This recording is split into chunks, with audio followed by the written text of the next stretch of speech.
As far back as I can remember, I always wanted to be a podcaster. To me, being a podcaster was better than being president of the United States. Even before I wandered into the Majority Report studio for a part-time editing job, I knew I wanted to be a part of them. It was there that I knew that I belonged. To me, being a podcaster meant being somebody on a timeline that was full of nobodies. But I was a part of something. I belonged. I was treated like a grown-up. Harry, look, Henry, tell him 519. It's a bad Every number. day I was learning to score. Tonight we're discussing Martin Scorsese's 1990s classic, Goodfellas, based on Nicholas Pileggi's 1985 book Wise Guy that he wrote about mafia associate turned informant turned lecturer Henry Hill. Starring Ray Liotta as Henry Hill, Robert De Niro as Jimmy the Gent, Joe Pesci as Tommy DeVito, Paul Sorvino as Paulie, and Lorraine Bracco as Henry's wife Karen, as well as countless actors who would go on to populate The Sopranos at the end of the decade, from Tony Sirico to Frank Vincent, Michael Imperioli, Vincent Pastore, Chuck Lowe, Paul Herman, and Tony Lip. I thought you said you were all right, Spike. I am all right. You ain't all right, you little fucking prick. I thought I am. You've been doing this all fucking night to me, you motherfucker. You want the drink now? Okay, I'll bring it for you. Scorsese read Wise Guy when it came out and cold called Nicholas Pileggi, saying, "I've been waiting for this book my entire life." To which Pileggi apparently said, "I've been waiting for this call my entire life." But still, he wasn't sure if he wanted to do another mafia movie. You make me laugh, you know that? You know, I borrow money all over this neighborhood, left and right, from everybody. I never paid them back, so I can't borrow no money from nobody no more, right? So who does that leave me to borrow money from but you? I borrow money from you because you're the only jerk-off around here that I can borrow money from without paying back. After breaking out with Mean Streets, probably the best made movie ever about guys at the bottom of the organized crime totem pole, based on the type of guys that Scorsese knew growing up in New York City, and then Taxi Driver, which wasn't about the mafia, but a lone wolf veteran driving a cab in the city obsessed with violence and unable to readjust to society. Scorsese struggled throughout the 80s, first with cocaine addiction, which led to making Raging Bull in 1980 with De Niro and Joe Pesci, about a mafia-tied boxer, Jake LaMotta, and his high-strung brother. Then Scorsese struggled desperately to make Last Temptation of Christ. Even his funds dried up multiple times. Yet Wise Guy couldn't leave Scorsese's head as the most honest portrayal of gangsters he'd ever seen. Scorsese has called Goodfellas a 2.5-hour-long trailer. He wanted to give people a sense of why people are so attracted to the lifestyle and how addictive it becomes. Gribbs is 70 years old and the fucking guy's gonna die in prison. I don't need that. So I'm warning everybody. Everybody. Could be my son, could be anybody. Gribbs got 20 years just for saying hello to some fucker who was sneaking behind his back selling junk. I don't need that. Scorsese co-wrote the screenplay with Nicholas Pileggi, who consulted with the entire cast, including with De Niro, who would also call the real Henry Hill multiple times a day, peppering him with questions. Ray Liotta launched an aggressive campaign to get cast as Henry Hill, despite objections from Warner Brothers, as a committed fan of Pileggi's book. The gangsters from Goodfellas, at least the trio at the center of it, are higher up than the extremely small-time losers in both Mean Streets and Raging Bull. And yet they're not made men, which becomes a huge issue when they kill a made man. We had a serious problem with Billy Bats. This was really a touchy thing. Tommy had killed a made guy. Bats was part of the Gambino crew and was considered untouchable. In fact, neither Henry Hill nor Jimmy Burt could be made, as they both had Irish blood. The mafia was a cultural fixation for Americans, going back to the Rackets Committee in the 1960s, which would be explored in Scorsese's later magnum opus, The Irishman, followed by Mario Puzo's The Godfather. But The Godfather's Corleone family was a romantic depiction of the gangsters at the top of the organized crime hierarchy, whereas Scorsese always aimed to capture a different social and economic class. The common gangsters, the ones who occupy the lower rungs. Guys who are not supposed to give orders, but who take orders. The guys who kick upwards. Goodfellas is such an insane movie that two of the biggest airline heists in New York City history, the smaller Air France heist and the much, much bigger Lufthansa heist, are plot points, but not even the main action of the film. Henry Hill claims he was involved with both of them. The acting from the trio of De Niro, Pesci, and Liotta is superb. The three of them constantly project insecurity, as striving for respect and distrust is such a part of these mafia associates' inner psychology. You mean, well, let me understand this, because maybe it's me, I'm a little up, maybe. But I'm funny how? I mean, funny like I'm a clown, I amuse you? I make you laugh? I'm here to fucking amuse you? What do you mean funny? Funny how? How am I funny? Scorsese's trademarks, luscious varied soundtracks full of both R&B and pop songs, including Tony Bennett's classic Rags to Riches, which makes the iconic opening of the film, as well as rock songs like Gimme Shelter, which is in every Scorsese movie somewhere from this period. I Wish Someone Loved Me as much as Scorsese loves the Rolling Stones. Homages to other films like Truffaut's Jules and Jim, The Great Train Robbery, and the non-stop crane shot from Touch of Evil that Scorsese replicates for the Copacabana scene, as well as all kinds of beautiful shots like the faces of the crowd at the Copa.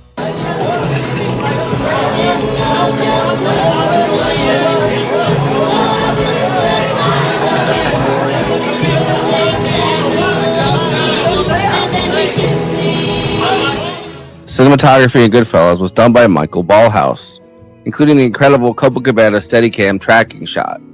Ballhaus's amazing work was honed through the 1970s with an extremely intense, stormy collaboration with Rainer Werner Fassbinder that exploded in 1980. 2 years before Fassbinder would overdose and die, Ballhaus left Germany and came to America, building a similar collaborative relationship with Scorsese, who he'd work with on After Hours, Color of Money, Goodfellas, Age of Innocence, Gangs of New York, and The Departed, as well as Frank Oz, Mike Nichols, and a stint with Francis Ford Coppola on Bram Stoker's Dracula, as well as a long-standing collaboration between editor Thelma Schoonmaker and Scorsese. That's a crazy anchor to why Goodfellas works so well. See how much movement there is on this? I need that same feeling. You can't get a sequence to cut like that if the director hasn't thought it out properly. I gave Jimmy the tip. It's all right, I think. Let's see the head and tail and see which has the most movement. And but the other possibility would be to put the head on the other shot, but that'll be very long then on that guy. Yeah. Basically, the real editing doesn't begin until he comes into the editing room after he's finished shooting.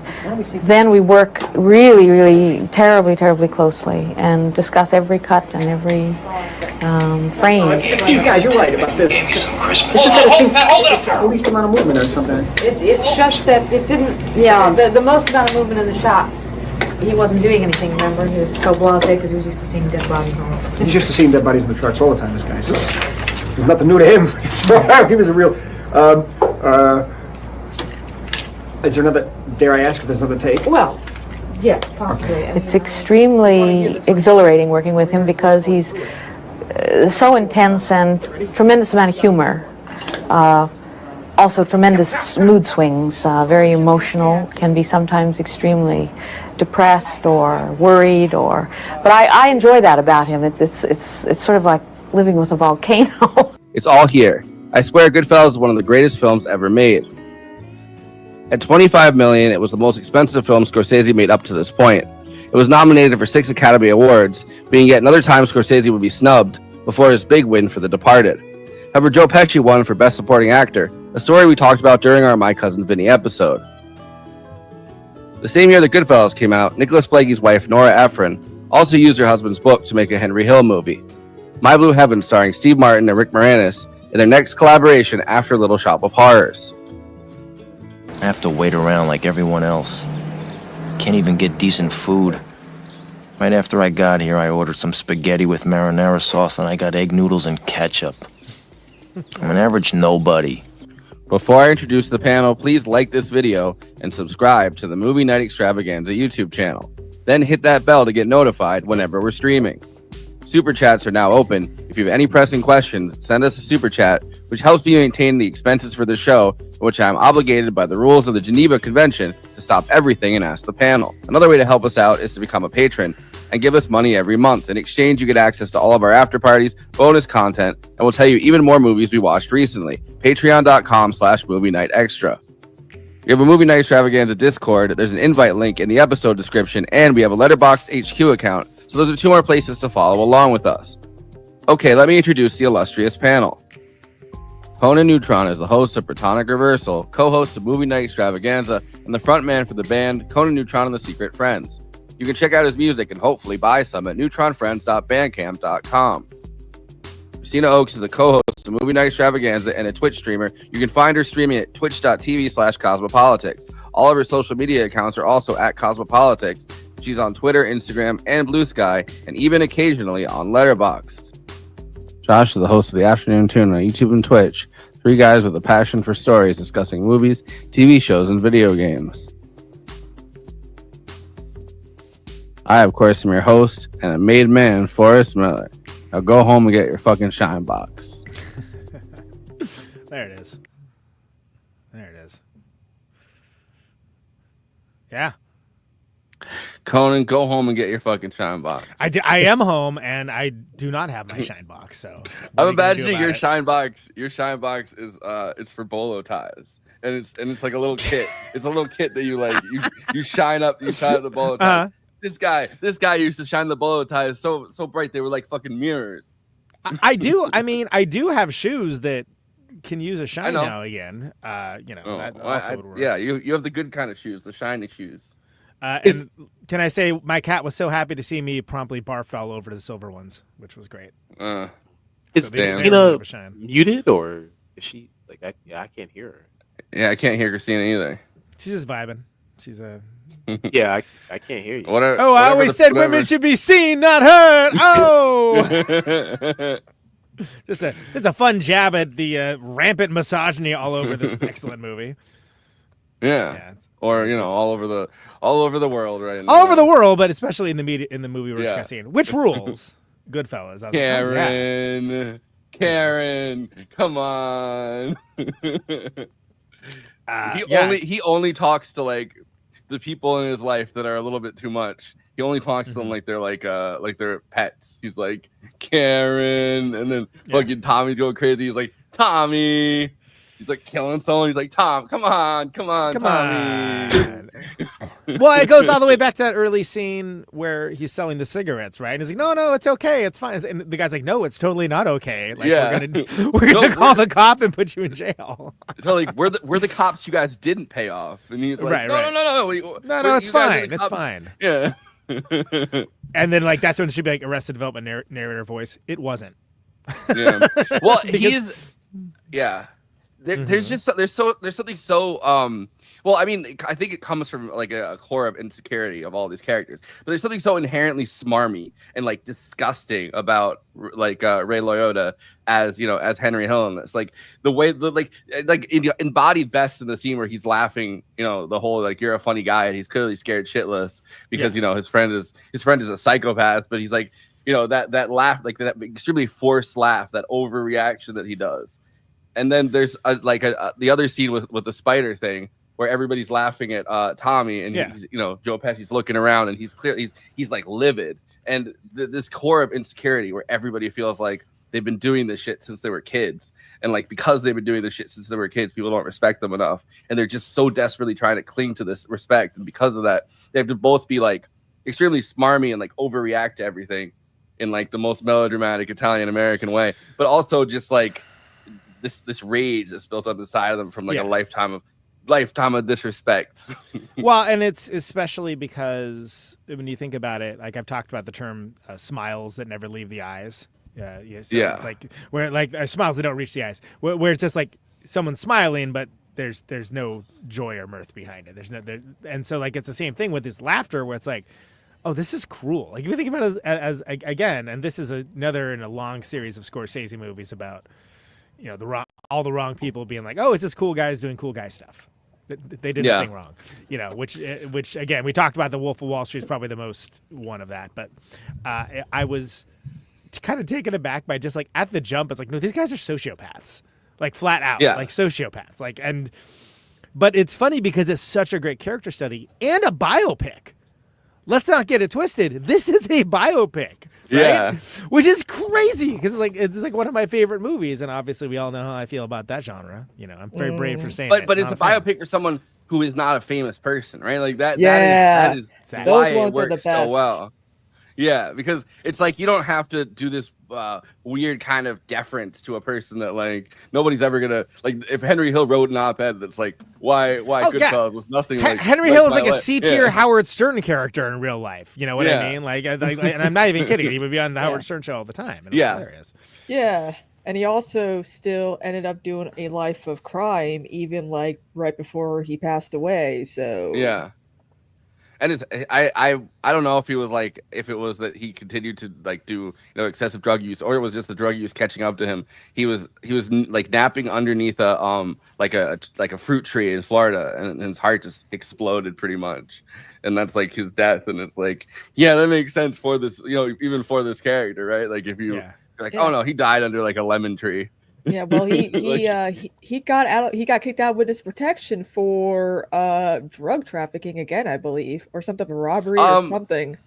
He basically went back to doing drug trafficking, and they didn't fully kick him out of witness protection, but he got like a long and eventually got commuted, but he got like a long house arrest, which you're already in witness protection. How much more house arrest can you really get? Right. But he got like a 5-year probation sentence. They have you placed in like Mesa, Arizona or something. Believe me, you want to be in that house. It's too hot. Guys, and he tried to get away from weather. Everybody he tried to get away from witness protection. He ended up getting arrested for drug trafficking in like Seattle. Which is like of all places. after like I think being originally sent to like Arizona for they just had to keep moving him because he was like Yeah, you guys want to hear the story about how I got into this movie because it's my second favorite movie of all time. Yeah, I'd be interested in both you and Josh saying that. So why don't you go first, then Josh can go after that. Yeah, so it always starts with the Jersey Boys musical because Joe Pesci is a character, and he made the Four Seasons together. So that's why Joe Pesci named not Tommy DeSimone to Tommy DeVito as a tribute to his best friend, who he would end up kicking around once he got famous because he used to kick little Joey around. And so I watched it and I was like, this movie's awesome. I love this. Especially Lorraine Bracco, as Karen, she's so badass. Oh, she's fantastic. She says that quote, who the hell do you think you are, Frankie Valli or some kind of big shot? That's right. I forgot about the Frankie Valli line. Yeah. We actually listened to Frankie Valli on this tour and I was like, oh yeah, we're doing Goodfellas. We've definitely talked about this on the podcast. I think we talked about it when we did My Cousin Vinny. Joe Pesci's original music career, and there's those pictures where it's him and Frank Vincent, who he's kicking around in this. And in every single movie, he beats the fuck out of because they were they were best friends. But like they both have those little mustaches, like in the picture of them as like musical artists back then. Yeah. It's amazing. So, Josh, how about you? Where was it your first Goodfellas experience? Yeah, I mean, I've heard about this movie for a long time. Obviously, in a lot of lists, it's considered one of the greatest films of all time. Considered one of the best Scorsese films. So, binging a lot of Martin Scorsese films, this obviously came up. Is this my favorite Scorsese film? I don't know. I think maybe I have, because maybe The Departed was my first Scorsese film, so maybe I have more of a better spot. Oh, word. For that. Okay. That's crazy to me, but okay. So there's that. But yeah, so I do love this and appreciate it a lot for just the beauty of the filmmaking aspect of it. And he goes back a little, maybe too much to the gangster stuff, because people, I think have a direct comparison with this and Casino, which Casino is like the lesser version. Well, Casino's the next. No, Casino is not a lesser version at all. Casino is a different version. It's a different. Yeah, Casino is up there with this movie. I think. Like I don't like if you asked me to pick Casino or Goodfellas, I don't know if I could pick one of them. They're both so. Yeah, they're both. Because Casino has aged well, but has more nuance. Goodfellas is the immediate hit, right? Like, and I can say that as. Again, being the 1,000-year-old vampire of this television show, I saw this in the theaters in 1990 in high school, and like I didn't really know. I vaguely knew who Scorsese was. Like, this was my first Scorsese movie, though. Like, it was one of those things where I was right at the right age and right at the target demographic to think this was basically the coolest movie that ever has existed. I was 12.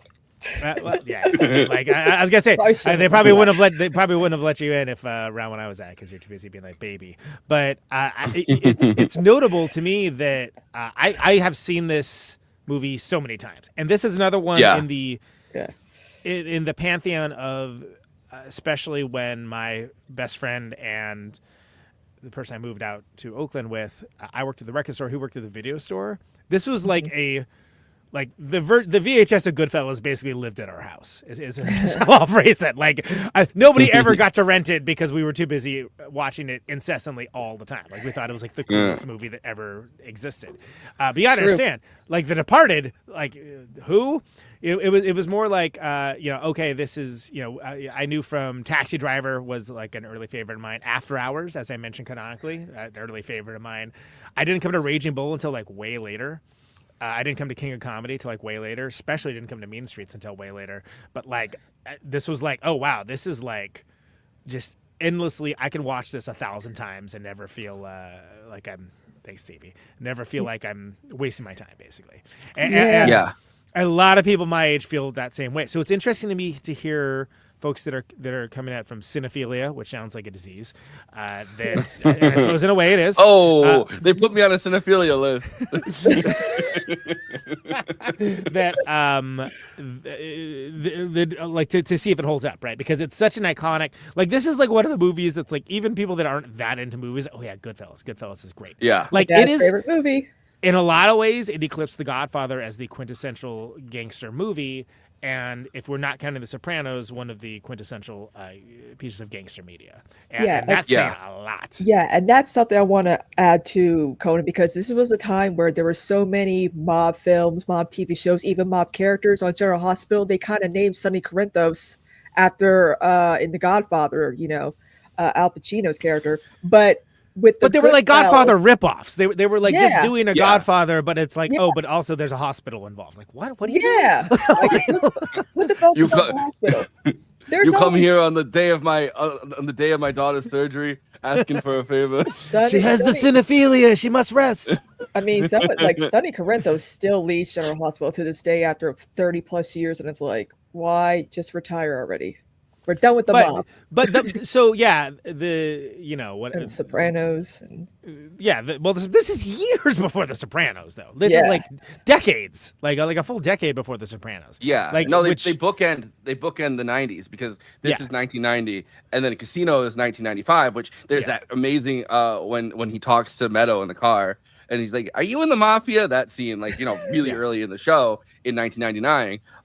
The first thing she says is like, he's like, "Oh, I bet your fan, like your friends in school, they've all watched The Godfather and Goodfellas." She's like, "Yeah, we're more into Casino with Sharon Stone," and like that's the reference and the touchstone, because they've done so much Godfather stuff in the beginning 2 episodes. Casino, weirdly to me, has become one of the more underrated Scorsese movies. Now, I can't say the most underrated, because After Hours exists, and After Hours is amazing.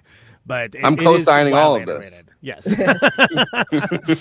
And it's funny, and somehow and Taxi Driver too. Someone like which was like, dude, when I was in like junior high, I mean, there was everybody like, and we're talking about, this is like freaking, around the same time that this came out. This is like early 90s, right? Taxi Driver was like, oh, this is a timeless movie that will always be beloved by men of a certain age. And yes, kind of, but it's been weirdly because it hits, taken the place of hold on, taken place of by things like Joker. Yeah. Well, but it's King of also Comedy too. Well, King of Comedy's amazing. King of Comedy did never, ever, ever, ever, and I mean ever, have the same level of popularity as Taxi Driver did. King Comedy is great, though. Yeah. I saw Joker's a King rip-off Comedy of that. way after. You're telling me it's the first thing I thought of. I saw that movie early on. I was like, wait, so it's like supervillain King of Comedy? All right, but but I think Taxi Driver in some ways, like iconic, classic, also just kind of hits too hot, like in the age of like the incel, like lone shooter, right? Like it hits too. It's the meditation. It's not as exotic of a story anymore, right? Yeah, no one wants to impress Jodie Foster anymore, but like the meditation on violence, but also the non. I mean, it's judgmental, but like it's not. It doesn't hand you the message of the story at the end, right? Like I think it is one of the greatest final scenes where you realize like, oh, because of who he killed, this guy's now a hero. Rather than if he had killed, the guy that's running for fucking president, he would have been like the greatest. Yeah, the greatest. If Hinckley had been a better shot, we might.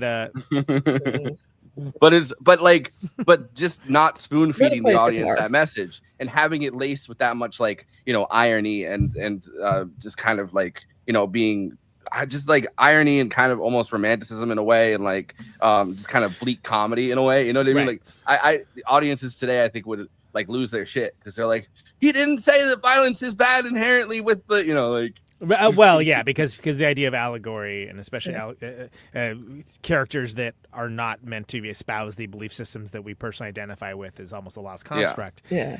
But I think it's also notable to see, like, because Scorsese has such a long storied history of movies and has come out with so many great ones. There are different kinds of movies as well. To see what like people continue to hang with and what people don't. Like it's really interesting to me. And so it's interesting for me to have someone go back to Goodfellas, which to me is just like, think of a movie. Now think of a more different movie. Yeah. It would be like first on my call list of think of a movie, Goodfellas. I can tell you 4 times on this tour where inadvertently I quoted Goodfellas. I'm like, oh yeah, that's Goodfellas. We're doing that movie. That's wild. I wasn't even thinking about it.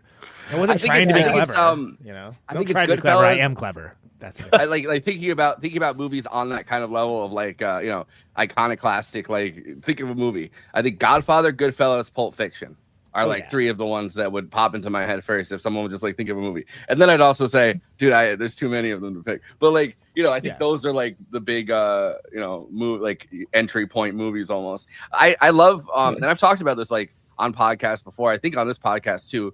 I think when we talked about Mean Streets even there's like a class.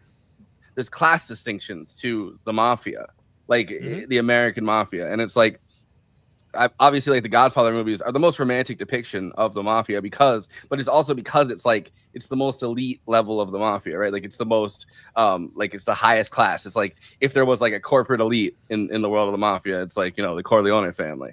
And then you have something like on the bottom end of it, Mean Streets, where it's literally scumbags. Like they're just total scumbag dirt on the on the bottom of your shoe. That like if any of those characters were killed, I mean, by the end of it, you feel for them because you've spent the entire movie with them, and they all have like mental disorders. But like by the end of Mean Streets, it's like if any of these people got killed, nobody would really mourn them. Like their friends might, but it's like any of these are fully expendable characters. And Goodfellas sits kind of right in the middle of that hierarchy where they're not untouchable. There is like a person that would be like a tangential Godfather character or something where it's like like Paulie. Yeah, but it's like not who's somebody, on screen. It's not who it's focused on.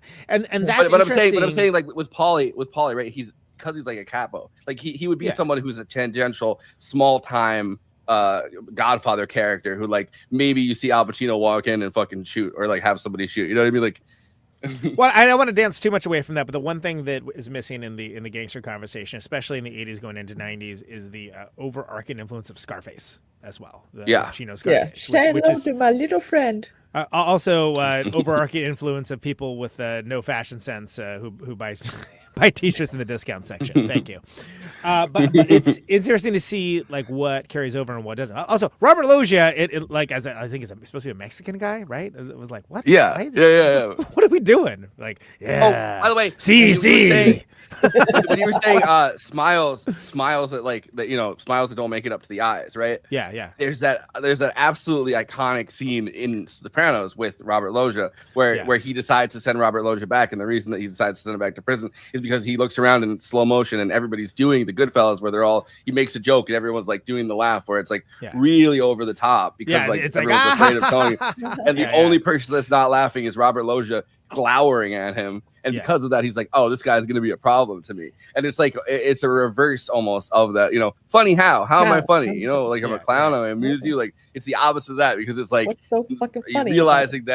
realizing that this deference, realizing that this kind of this fear has to be inspired to people. And when it's not, it's like, oh, this person's going to be a problem for me. I had a question about here. So, this movie taking place in the 90s here.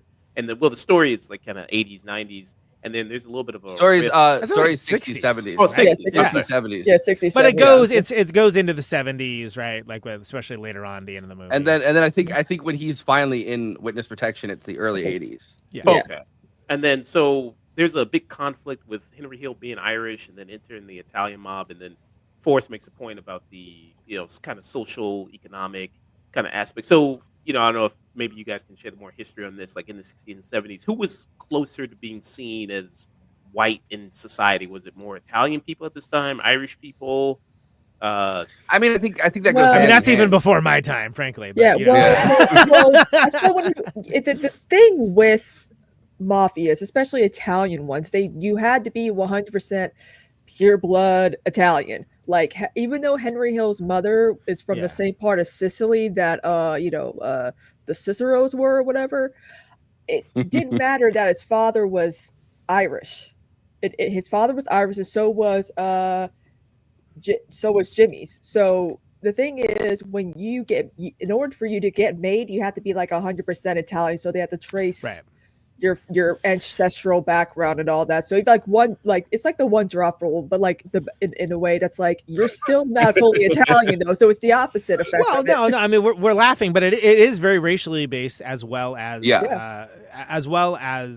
be culturally based, right? So and that is something that is interesting for me because again, coming up, before I moved out of the Kansas to California and Oakland, California, the most integrated city in the United States of America, like that always kind of struck me as like, oh yeah, I guess that's a thing, because I just didn't really grow up with it. It was sort of like, oh, you're either a racist or like you're just like whatever, everybody's cool with everyone else, and that's very stratified still, but especially around the 60s, 70s time before there was sort of the cultural change about like, hey, maybe like don't say racial epithets and have that be the joke.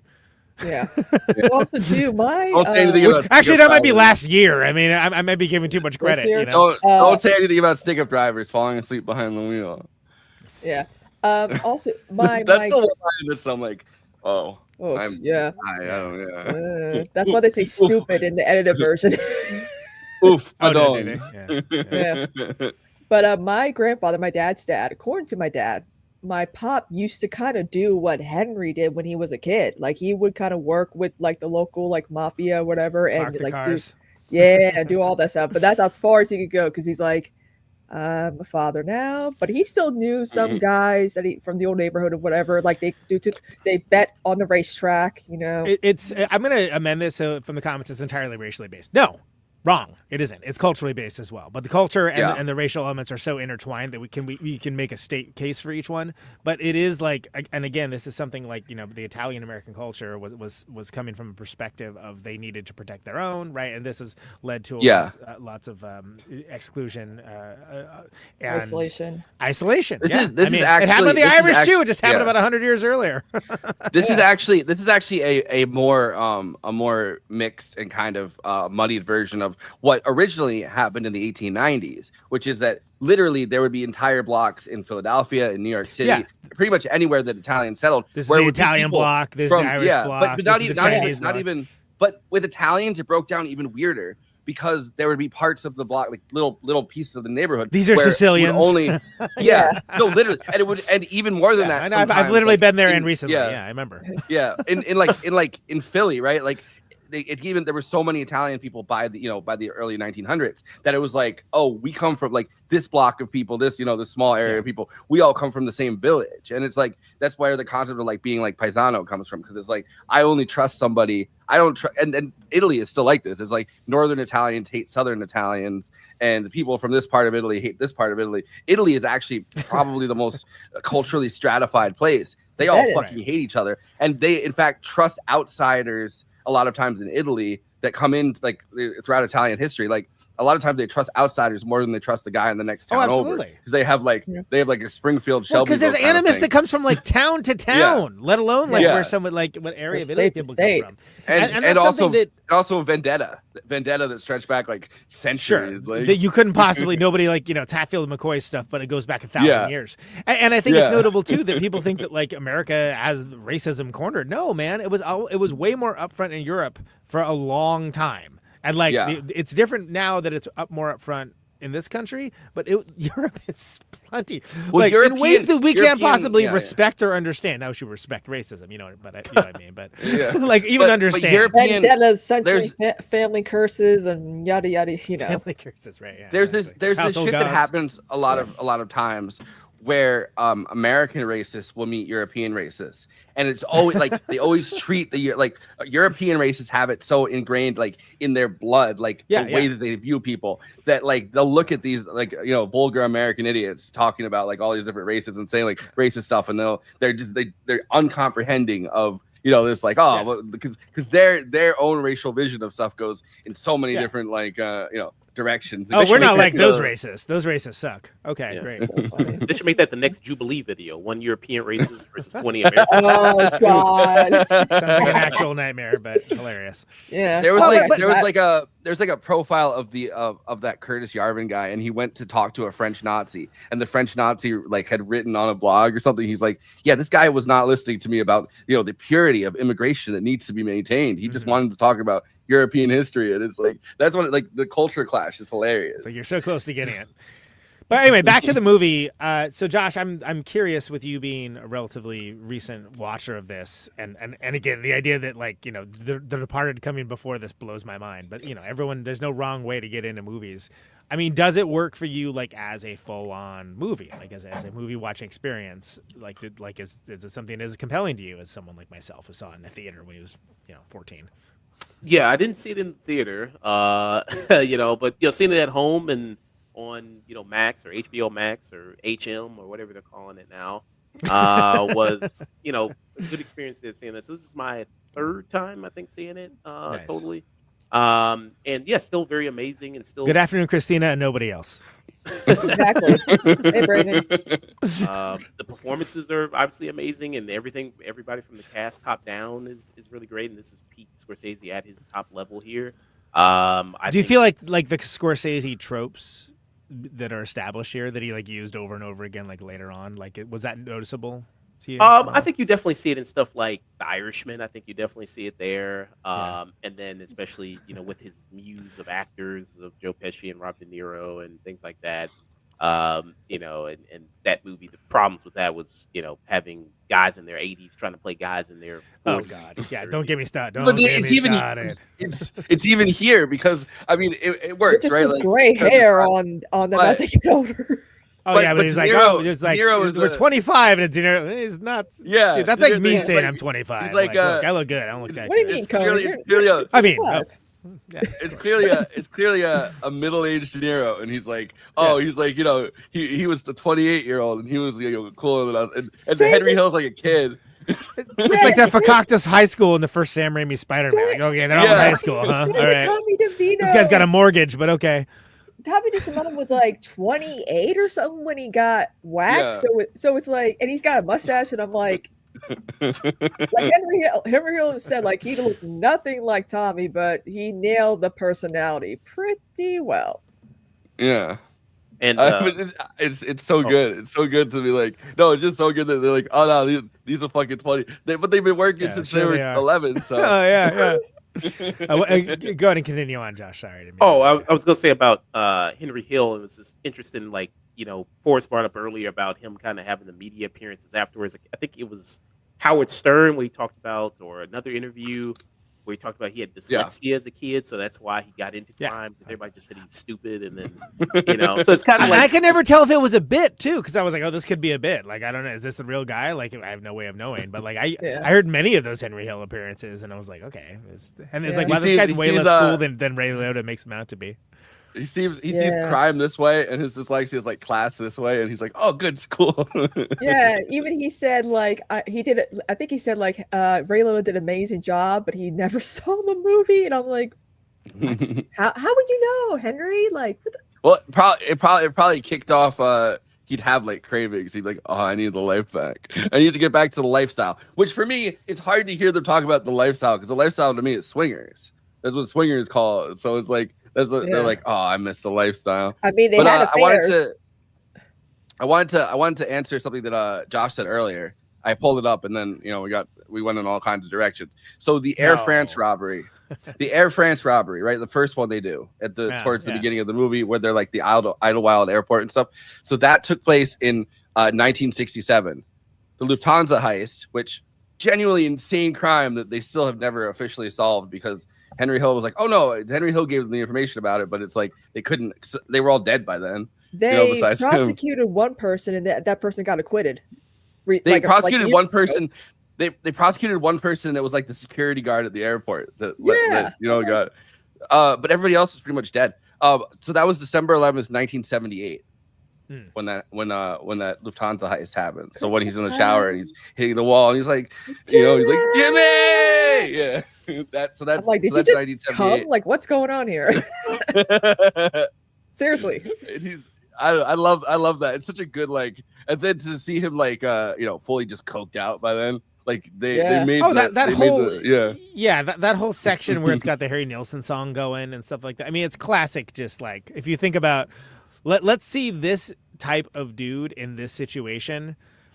It's there's this movie and there's everything else. Like it's just perfect. Right. I mean, it's so amazing. And I kind of feel bad for Ray Liotta, because technically he's the lead, and I don't think he ever really got his flowers for Goodfellas, because all the career, like his career really, but like De Niro and Pesci, but also Pesci retired, but he came out, but like he tried to get away from the Henry Hill image. Like he's tried to play like softer characters, and they're like, no, we want to see you go crazy, dude. Yeah, we want the thing that you do. We want that thing.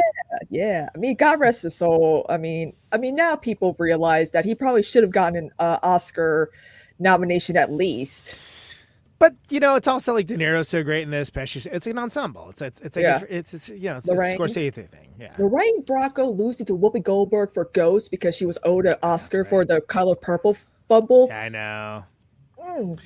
But then I mean, literally, The Departed, I think, got an Oscar because they owed Scorsese so many by that point. You know what I mean? Like, yeah. So that kind of swept the Oscars that year too, because it was like, all right, we didn't give him one for Goodfellas. We didn't give him one for Casino. We gave Sharon Stone one for Casino. We gave Joe Pesci one for Goodfellas, but Martin Scorsese for the longest time. And then somehow it still took until The Revenant for them to, honor like Leonardo DiCaprio with anything. He literally should have had 5 Oscars by now, but whatever. Anyway. Right, but it is very much an ensemble, right? Even though it's Henry's story, ostensibly, and like to the point of, and again, usage of narration. A lot of people will tell you, and they're right to say everyone. Is that usage of narration in movies is usually, don't do it. It's usually done poorly. And this is one of the rare examples of, no, this is done incredibly well. Like, you can't imagine this without the narration. Show and tell. But it's just so many people try to do it. It's cringeworthy. Like, it's not great. It's not great, folks. But here it works so well. It's awesome. And then it even shifts, like you hear Karen's point of view, and like it's Karen. We did the last 3 shows with the band Cosmic Kitten, whose lead singer is named Karen. So I had to fight to just every time I said something to her, just not say that. I was like, I'm not going to do it. My mom's name is Karen, and then her name's Karen Marie, because her family did the thing where every girl gets named Marie. So I'll watch it, and then they're like every girl's named Marie, and then she's like Karen.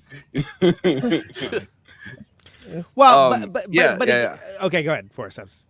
No, so I wanted to say to your point.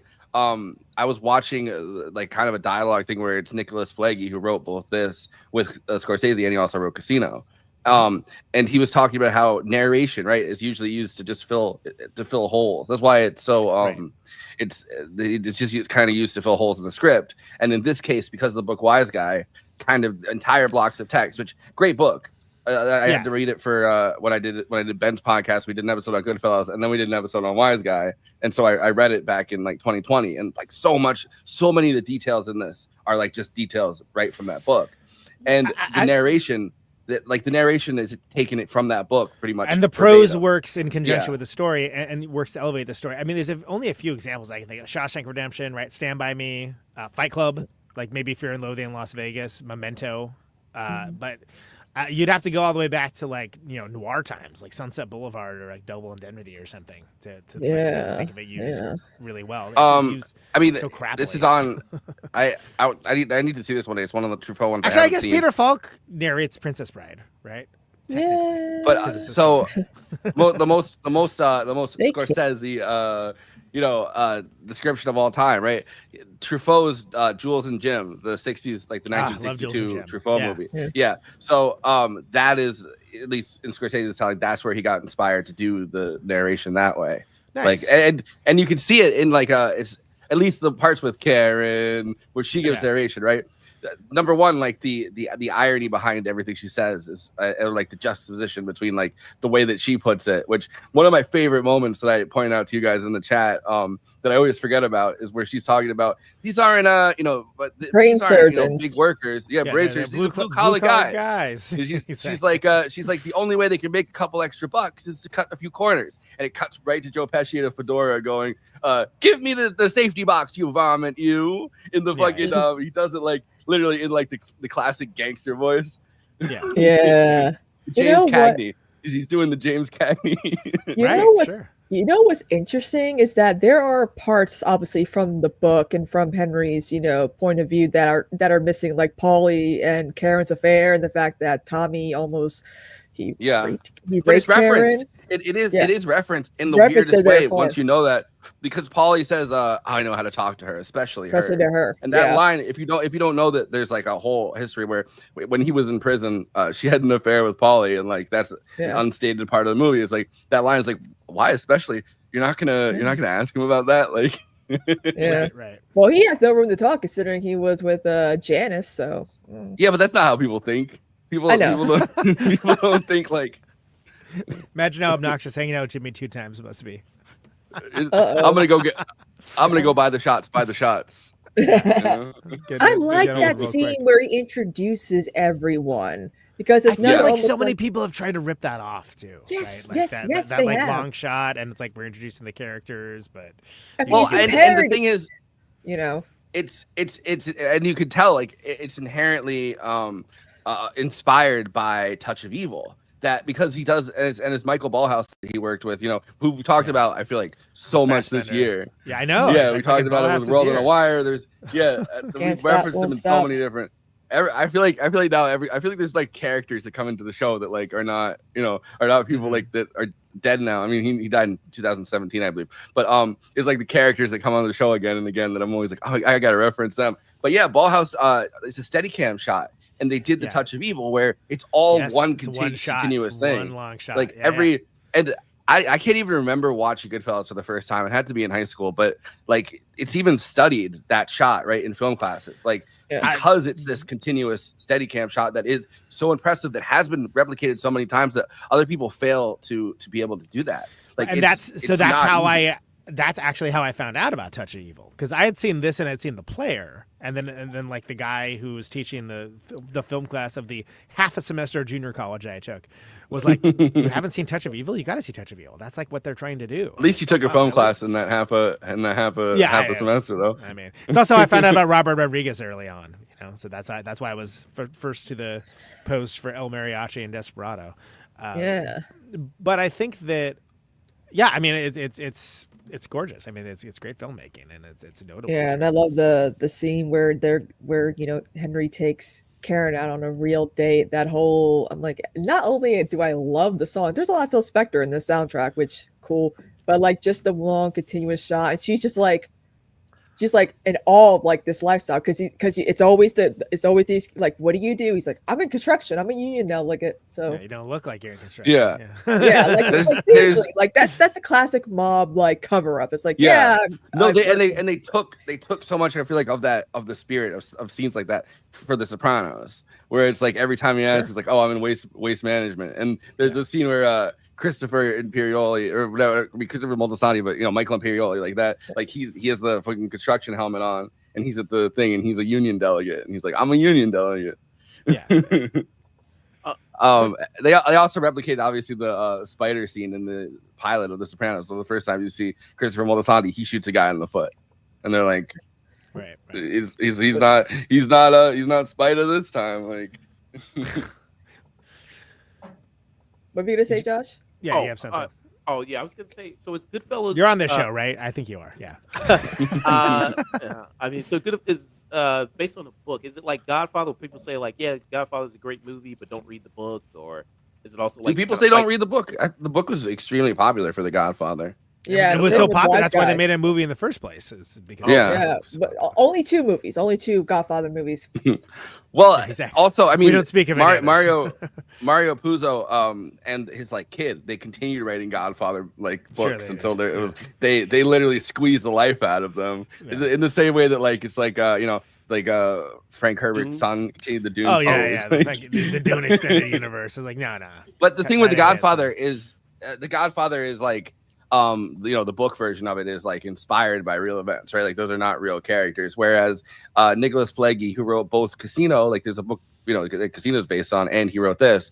Wise Guy is the name of the Goodfellas book. It's a narrative of this guy's life, like an actual, at least I don't think that Henry Hill's a very reliable narrator, but like, no, of course not. Yeah, but like his narration, yeah. His narration makes up that book, whereas Mario Puzo was kind of doing like background research to be like, oh, this is like kind of what happened, but I want these characters to be more literary and romantic. Yeah. I mean, that's why all the last names at least are changed for a lot of the main characters, except for Henry and Karen, because also they do the narration during the whole movie. Yeah, I mean, speaking of Karen, Lorraine Bracco is so good in this. I mean, I love her. It is. And she's so fucking hot. Oh, she's still. Yeah. I forget because great I think eyes. of her as Melfi, which she was still beautiful, but it's like she's kind of like she's like an older woman, like a professional, and I forget like how much of like just a fox she is walking around in this. Well, and she has a really good arc, and again, she as mentioned, she's like softly complicit in the way a lot of mafia wives and stuff are, but like just like they're by the end of it, she's more than like. By the end of it, she's right. If I can get through a second sentence, then I'll tell you that like they're quote unquote meet cute, where like it's the it's the enforced second buddy date because of the Judaism thing, and then like she just bitches him out, and like he's like, okay, I'm kind of turned on by this. Like this is I'm kind of into it. Hilarious. It's just a great piece of cinema, right? And I think she is. Because there's so many great performances in this, I think she's kind of underrated almost. Even though, obviously, was it the guy Sopranos people did not feel that way because they put her in a different role. But it is like such a strong performance, and this movie is full of strong performances, even from like secondary, tertiary characters. I mean, I forgot that Paul Sorvino was so great in this. I also forgot that he was Mina Sorvino's dad. I know she looks nothing like him. Also, thank God. Parents, Scorsese, the scene where after they, almost fully whacked Billy Bats. They go like, oh, we're gonna sneak in, and then his mom's like, look who's here. Like her lines were not scripted. I think they were just like act like you're hanging out in the kitchen. Yeah, it's improvised. Yeah, so much of this movie is improvised. And a lot of people were like, why is he putting ketchup on spaghetti? I'm like, that's what Irishmen do. Okay, like back off. I know it's hard. Yeah, it's hard not to like just break this down as I love this scene. I love this scene. And by the way, going through the letterbox one-liners, that's what a lot of people are doing. It's like, yeah, we get it. We all have seen the same movie. Like, it's like that's not a review. But like and I have it as my thing, my subtitle. But the one dog goes one way, the other dog goes the other. And this guy's saying, "What do you want from me?" I mean, it's so good because it tells you in this very extemporaneous moment of like they're going to go bury a body, right? Yeah. And then it's like, and then they have this little like interlude where you just get like it's humorous, like, oh yeah, these guys are literal killers. Yeah. Like they have like, why don't you get yourself a nice girl? But you get this. Well, yeah. Well, when you read the book, it's kind of broken down. I'm gonna pull that painting up because I think it's hilarious. I know. But go ahead. Yeah, it looks like it. No, when you read the book, right, it's kind of broken down in this weird way where it's a coherent narrative. Don't get me wrong, but like in chronological order, the same way that's kind of a lot of this movie is. but it does kind of break down. Like suddenly he'll be talking about prison, right? Like, and you get the prison scene. Suddenly he'll be talking about, like he's like, a lot of the guys, violence just became a thing for them, killing. And he's like, when he's talking about all of that part of it, like they're different kind of sections of this book, of this narrative, I guess, where at different times in the chronological order, either I guess Nicholas Pileggi asks some questions about it, or he kind of just starts like going, yeah, well, this thing, because the point of the book kind of is to explain like the lifestyle and explain all these things about it. And the book becomes such a template for people who are trying to understand the world of the mafia, because it's like there was nothing like it at the time, where it's just a guy who was a soldier. Right. Yeah. And the idea is not to like make it look like cool guys doing cool guys stuff, but you have to give some humanity to the characters. Otherwise, it's going to seem like like one of these just brutality for brutality's sake. Yeah, like shows, right? Like they have kids. Like, and a little fun fact: Lorraine Bracco was in a relationship with Harvey Keitel, another Scorsese actor, obviously. And they have a daughter, Stella, who was in this movie. She played the younger Judy that you see quite a bit. Oh, okay. When things start to fall apart. You can tell she's got Harvey's face. Yeah. Well, we also know this, but like just to like state the but the audience might not. Well, to state like the obvious, right? Took me way too long to find it. But, great painting. Joe Pesci's mom, and this is obviously Scorsese's mom. Yeah. In real life. And Played by Vinny. Scorsese, because he always, and then Vinny is his dad, and it's like don't put too many onions in the sauce.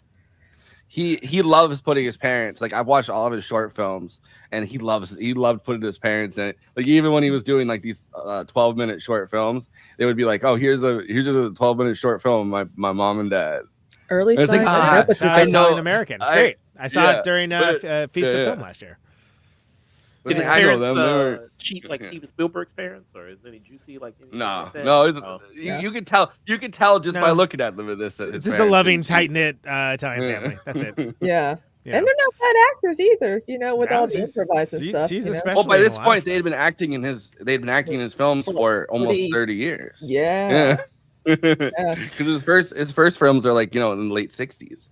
Yeah. So Josh, what do you think about like the one-liners in this, like the comedic beats, the comedic elements? Did that get over for you on this one? Because I feel like this is a very darkly funny movie, like in the fact that it's not a comedy, but there are moments that are like, oh, wow, that's shocking and hilarious at the same time for something so violent.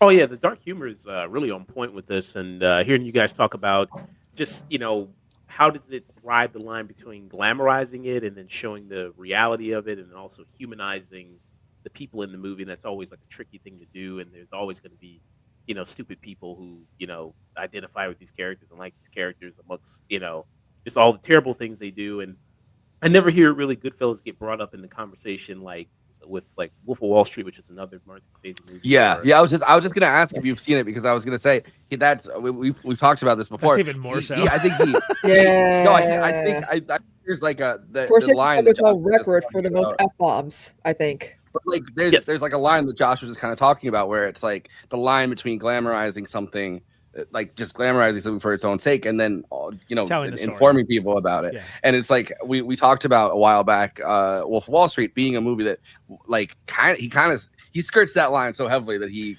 dips into the really close to being like, maybe say something. There's a lot of sex parties in Wolf of Wall Street, I'll tell you that. Cool. Definitely. But it looks pretty cool. And then he goes to, at the end of it, he's like, I thought I was going to go to prison, but I really didn't go to that big. Like I went to like, I was like a lecturer and advisor, which is what all these types end up being. And it's so funny. It's like, what are you doing? Like you're telling us, it's like R.I.P. Henry Hill. You would have loved podcasting. Yeah. Henry Hill would have been. Can you imagine the Henry Hill podcast? Jesus oh my God. Because there are several mob guys that they go on like Vlad TV or whatever, like those hip hop podcasts. They love having those guys on, and they'll just have those guys the same way like that Howard Stern used to with. But like those guys are they make podcast appearances like weekly, like and there's literally like mob guy podcasts that like it's like.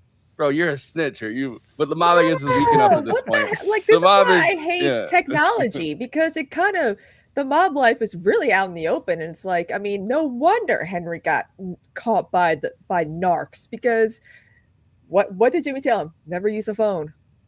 But he was also operating on cokehead logic by that point. yeah. I was gonna say that wasn't his only misstep. but that is also hilarious and anachronistic, right? That you could like live in a world without like a telephone, let alone a smartphone. No, literally just a telephone, right? Yeah. And then he always has like the guys that basically their full-time employment is relaying phone conversations to him, which is incredible. I mean, and that's just, but it's the little things like that. It's the little characterizations that like kind of weave together for this larger narrative that comes from like a love of the people, even when they're not lovable people.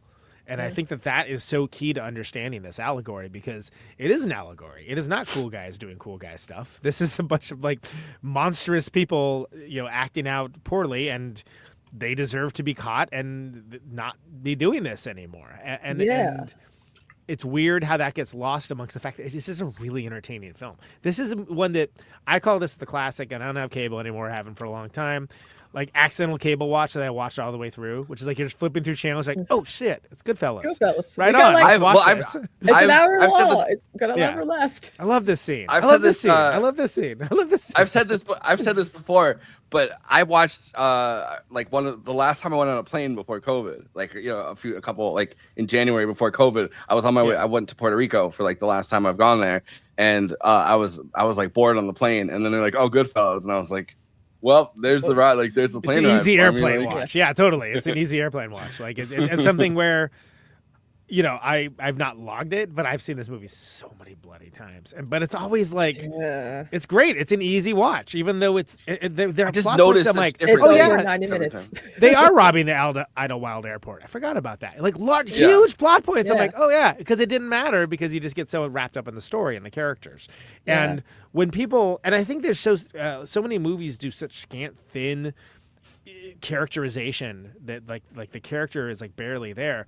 And like I feel like fourth tier characters in this like have like these rich backstories that we'll never see, but it's one of the things that make it so enjoyable, just as a sub liminal space for the movie watcher to be able to just like absorb yourself into. And that's one of the reasons I think why it works so well. And I don't think that's ever addressed too, because I think Scorsese's rated accurately for directing, but for the characterization, he's almost underrated somehow. I don't understand why. Yeah. There's also like, oh, go ahead, Kristina. Well, like Conan, from what your point earlier about like, the characters and like, like the reality of it all, when Karen goes to like that hostess party with all the wives and all their terrible makeup and all they're just talking shit about like their kids. And she's like a gas addict, because like they all look terrible. They're all talking trash. Yeah. Like, about other and wives. There's a zoom in. There's a zoom in on like their moles. Like Scorsese, Scorsese didn't even like bother to like be like, hey, we'll make you look glamorous. Like, it's caked on makeup, and he's. I mean, I think that's intentional, right? It has to be. No, I know, but I'm saying like there's so many times where he does these like very romantic shots, and in that one shot, it's like, damn, like if I was that lady watching it, I'd be like, oh wow, that mole is like right on, like right on my face. Yeah, and Karen's the one with like the subtle makeup, and also I think, Ileana Douglas, who played the one girl that was doing like her lotion or whatever, was dating Scorsese at the time, if I'm not mistaken. Yeah. Dude, Scorsese like he gets he fucks. Yeah. He had like five. He's got 5 wives at different times. One of them was Isabella Rossellini. Yeah. Well, hey, good for him. Yeah. And then and he broke up with her, and then she went on to date David Lynch. Yeah. And then the first person she called when David Lynch was like, I'm sorry, this relationship must end. She called Martin Scorsese was the first person she called on the phone to be like, he left me, our relationship is over, and he's like, yeah, I don't know. I want to come over. No. It's just, again, like this movie has so many like typical Scorsese folks, people who were dating him, people who, family, all nepotism all around. Like everyone bitches about nepotism. I'm like, hello, like what director doesn't? But that's just being Italian. Yeah. But what director doesn't, add actors they like in multiple movies, Did you notice, and I'm bringing this up specifically, even though I wasn't on it, because you covered Suspiria recently, how much red there is in this movie? There's a lot of red. Well, I mean, like the best red of all, right? Yeah. It's like the best round of all. But they like the scene where Frank Vincent is like, they open the trunk and he's still there, and the whole thing is full of red. And there's that song. It's like dun dun dun dun dun dun. Dun. Like it's just so like it's a very like that scene would be so much more horrifying, I think, if it wasn't bathed in red.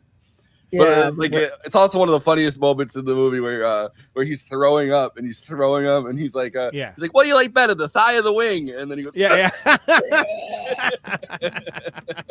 that means that Henry ain't used to doing that stuff because he's like, oh my god, and they're like, ha, we're doing it. Which is also a big reason why it's so funny. Yeah. Which is also a big reason why it's like, hey, a lot of this stuff that you're talking about is bullshit. Like. He's like, I'm not the guy anyone ever asked to kill anybody, but also I'm just happened to be standing by while everybody gets killed. It's like you were not there for half of these killings. Some of them definitely, but not like. Well, another thing that doesn't really get mentioned about why, like, how Tommy got whacked and who ratted that he, whacked Billy Bats. Apparently, Paulie found out. And he found out that Tommy was getting made, and he told Vinny or whoever, like, that was. Well, you can't whack a maid, like if that rule goes. If that rule goes, there are no like that's like the thing that they're clinging to be like, hey, there's a certain level of of things. If you breach that level, they're like the bets are off. Like next thing you know, a QAnon guy will be plugging a mafia boss of the Gambino. Oh no, wait, that did happen. but the Billy Bats character is so perfectly indicative of a guy that knows he has that latitude to do whatever he wants, and is going to always take it, one step over the line more than he should, because like, what are you going to do about it? A-hole, right? Is going to be his answer, and so perfectly indicative of that character as well as Joe Pesci's character that is fundamentally unable to like let things go. They're always killing each other in Scorsese movies. Right, exactly. Yeah, it's true. But it's like, but it's taking people like that and then trying to force them into a hierarchy. Great examples for male interactions, right? It's taking people who are like that and trying to shove them into like this hierarchy where the only thing that maybe will stop something, like maybe will stop this headbutting from happening, is the knowledge, like, hey, if you kill a made man, which I always think about Ralphie yelling at Tony, I'm a made man, when he punches him in the face. But maybe like the smallest amount, like maybe they'll stop, but like won't butt heads because the person knows that might be too far and someone will hold them back. Like, well, because otherwise they're beasts in the fields in expensive suits. Right. I mean, like, it's when to stop and think about it, like the just the ridiculous level of toxic masculinity, which is a phrase that gets thrown around way too much, frankly. But it's like, I mean, absolutely the case here. But again, not meant to be instructive. Like, look how cool this is to do. Did Tommy's mom know that he was? I mean, it seemed like that she kind of knew. No, she does because he's getting made, and she's like congratulating him. Yeah. That's what I was like. She does. And you have that whole scene. I love it where she's talking about that story. She's like the Camparis came and visited, and the one guy didn't talk, and he says, and he goes, what's the matter? He's like, what am I supposed to say? My wife cheats on me, and he says, shut up, you're always talking. Yeah, because Henry was very quiet because he's like, he just killed a made man.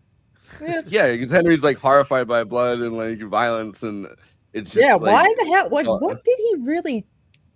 I think like that's the thing. Henry Hill's like, I'm like, he's like this, successful former like mafia dude, but it's like you ended up being a rat. Yeah. Like you I mean, some of it I think is you took too many cookies out of the cookie jar, dude. And look, you got hooked on drugs, and you weren't supposed to be distributing them either, trafficking them. Some I actually wanted to touch on that in a second, but I think some of it is also just crafting a narrative that for himself, right? Like the Henry Hill, like the actual guy, crafting a narrative that makes it okay in his mind that he snitched. He informed that he broke like one of the cardinal rules of this association is like, well, things got too violent, things got out of hand. That's probably not what was going on in his psychology at the time, but it's crafting like a story arc for himself, which is like, look, it's not exactly my fault. I thought this was going to happen to me because I saw them do it to other people and it got to be like a thing. And it's like, there's probably some level of it, but also like going to prison for 25 years would suck. I'm sorry if that's like, if my options are snitch or go to prison for 25 or 30 or 40 years, I'm singing like a bird. I'm like, he did it and he did it and he did it and he did it and he did it and he did it and he did it and he did it. Yeah. I didn't realize it was a musical. Huh. And he was there. Goodfellas would make a good. Goodfellas would make a good musical. I swear to God. Stop! Don't give them ideas. Don't do it. I'll do it. And they'll turn the musical into a movie. So it'll be He's a that's what's happening now too. Go get your shine box. Yeah, all right, fine. Yeah. They're singing Sounds "Give good. Me Shelter" while they're doing drugs. So Endless I wanna vomit. say, GIF. Christina, like you brought this up, and it kind of we touched on it and then went away from it. The drugs thing, right? It was such a big plot point in the entire Godfather, the original Godfather. There's like Salasso, the guy that's the Turkish, like the creepy Turkish guy that ends up starting the war that breaks out with the Corleone family and everybody else. The entire thing is that he wants to have the mafia get involved in the drug market, and it's like like. The Corleones know that if that starts happening, everyone's going to turn into fucking Henry Hill, and the entire thing is going to go bust. And it's like I'm glad you brought that up. I'm glad you brought that up because for me, that is when you think about the evolution of a gangster movie, right? That's where things were in the late 70s with The Godfather, and then you see that literally happen with Scarface again, not a cool guy doing cool guy stuff, and then you have like the lower level kind of on the make guy that's just in for himself in that pure quintessential cocaine 80s sort of way. In the way of Henry Hill, that you get to see it played out historically up to that point, that then goes into more modern stuff like Sopranos, things along those lines, and adds in other elements. But it is you can't talk about this trope of movies, these kinds of movies, this genre of movies, and the tropes within, without this movie being involved. Like this is a linchpin movie for understanding even the crime genre. Yeah. Let alone the gangster genre, like because it does do a number of things, and honestly, the mainstreaming of like Italian America culture. And I know like the Anti-Italian American Defamation League will probably have something to say about that, but it's very true. Yeah, it reminds me when they did bring that Sonny on General Hospital because he was doing bad things at first. He was selling, trafficking, like importing drugs, owning a strip club, and But now I'm a coffee importer. I have no ties to organized crime because he doesn't. He literally just imports coffee, and it's like, what? You used to do drugs and had strippers, and it's like he's a family man now. He's a mobster with a heart of gold. But you also see, Yeah, Josh. Oh, I was going to say, well, caffeine is a drug. That's a pretty strong. Yeah, that's the most addictive one. It's a socially acceptable one, though. So. Yeah. No, but there's different it's also like the reason why you see something like Scarface where they're a Cuban connection to there's like a Cuban connection that builds up in to drugs with like kind of the CIA ties of everybody that was involved in like the Cuban exile movement too and stuff like that Oliver Stone kind of touches on in a lot of his stuff. But then there's also like American Gangster with Denzel Washington, the Ridley Scott movie that's about Frank Lucas, another prolific snitch that probably lied about most of the stuff that he said. Like, a movie like that where it's the black community that's kind of getting flooded with heroin and he's their heroin connection. Right. And it's because of some of it is like, and I know this isn't a true thing because they definitely all fucking sold drugs, but there's a stated kind of cultural aversion in the mafia, the Italian mafia, which is why the Italian mafia kind of got superseded as well. Like, once they're like, oh, we don't want to necessarily touch drugs, like drugs, that became such a big market and people were so strung out and they were involved in all these other crime things. Drugs are the easiest way to bring people in. If you find drugs in there, even if you plant them, right? Like if you find drugs on someone, that's something they can go to jail for a long time for, and then you can get the person to flip. Yeah. They didn't want to move with the times or what was cool and hot to, traffic apparently, and that's how they kind of fell off. But But I think like this is one of the first times you see the personal lives of these criminals, and you see like as jacked up and unhealthy as it may be, and I feel like that's something that The Sopranos like took to the next level, and then we see other elements of it in other media now. You just didn't flat out, like that was not a thing that you ever saw, and this to do it so eloquently and to do it so charmingly. Again, these characters are charming, even as they're monsters, is huge. Yeah. And Henry Hill, the most charming of them all, right? Like Henry Hill is like he smoozes. I don't know why it's hard to say that tonight, but he's so like, but this movie wouldn't work without Henry Hill inherently being this likable guy. Like, I mean, it's absolutely charming, yeah. ruthless criminality. Yeah. Yeah, I remember when Ray Liotta was on Craig Ferguson, and he was like being kind of like funny, like intimidating, and Craig's like this, and he's like, I did a movie called Goodfellas, and everyone waited, then they applauded, and Craig's like, no, don't, you waited too long. And then he was looking at the audience. Ray Liotta was like looking at the audience like, these people stood up, but they didn't. And I'm like, he's still trying to play a tough guy after all these. They're gonna get whacked. Yeah. No, but there's like the real Henry Hill, right? De Niro would call him up during the making of this 4 times a day, asking him the most inane like questions about like, like that's the famous one is like how would Jimmy hold a cigarette? Like, Robert De Niro, he goes method without going completely insane. Well, he's also like usually playing somebody that at least has elements kind of like his persona, right? Like it's not like I mean maybe now that he's in anything it's a little bit different, but like back in this day, right? Like it's like, oh, he's either like in the mafia or he's somebody that's in that world or he's involved in criminality somehow. Like it's not like he's playing like, all right, we need you to play like Superman, and he's trying to go into like method. Right. 5'8" Superman. You flying with me? You flying? There's no one else here. There's no one else flying. I don't see anyone else flying. I would say, Josh, how do you feel about the runtime? Because you mentioned The Departed, which I feel every second of that runtime, unfortunately, even though I like the movie. I feel like this moves so fast that like you almost don't be like, oh my God, that was 2 hours, 20 minutes. Like, you kidding me? Like, it's crazy. So I'm wondering if that's something that you agree with. How do you feel about the runtime and Goodfellas? Oh yeah, it's really well paced. I mean, it's another thing. Like, and you feel all the different acts of the movie and how the the story kind of progresses of the first act, and much like a biopic, and having that feel of the rise, the origins, and then the rise, and then the fall, and then you kind of see that like typical kind of how biopics kind of go sometimes. But you kind of feel that those acts, but the way it's kind of done and shown through the narration, which is like you mentioned before, Conan, one of the best narrations in film there. And how that's all kind of well done and well kind of planned out there. I think it perfectly feels in line with the movie, the runtime and everything like that. And, there's always the conversation of movies, and I bring up another Scorsese movie is like, does a movie need to be 3 hours or 3.5 hours like he did with Killers of the Flower Moon? And it was like, well, do we really need a 3.5 hour film? I remember saying that on the episode, actually. It's like, we get it. I'm still watching it. I'm still watching it right now. Yeah, sorry to interrupt. Continue, please. Oh yeah, I was just gonna say, it's just, I think there's nothing I would look at this movie and say you would take out of it, and it would, I think everything fits perfectly with it.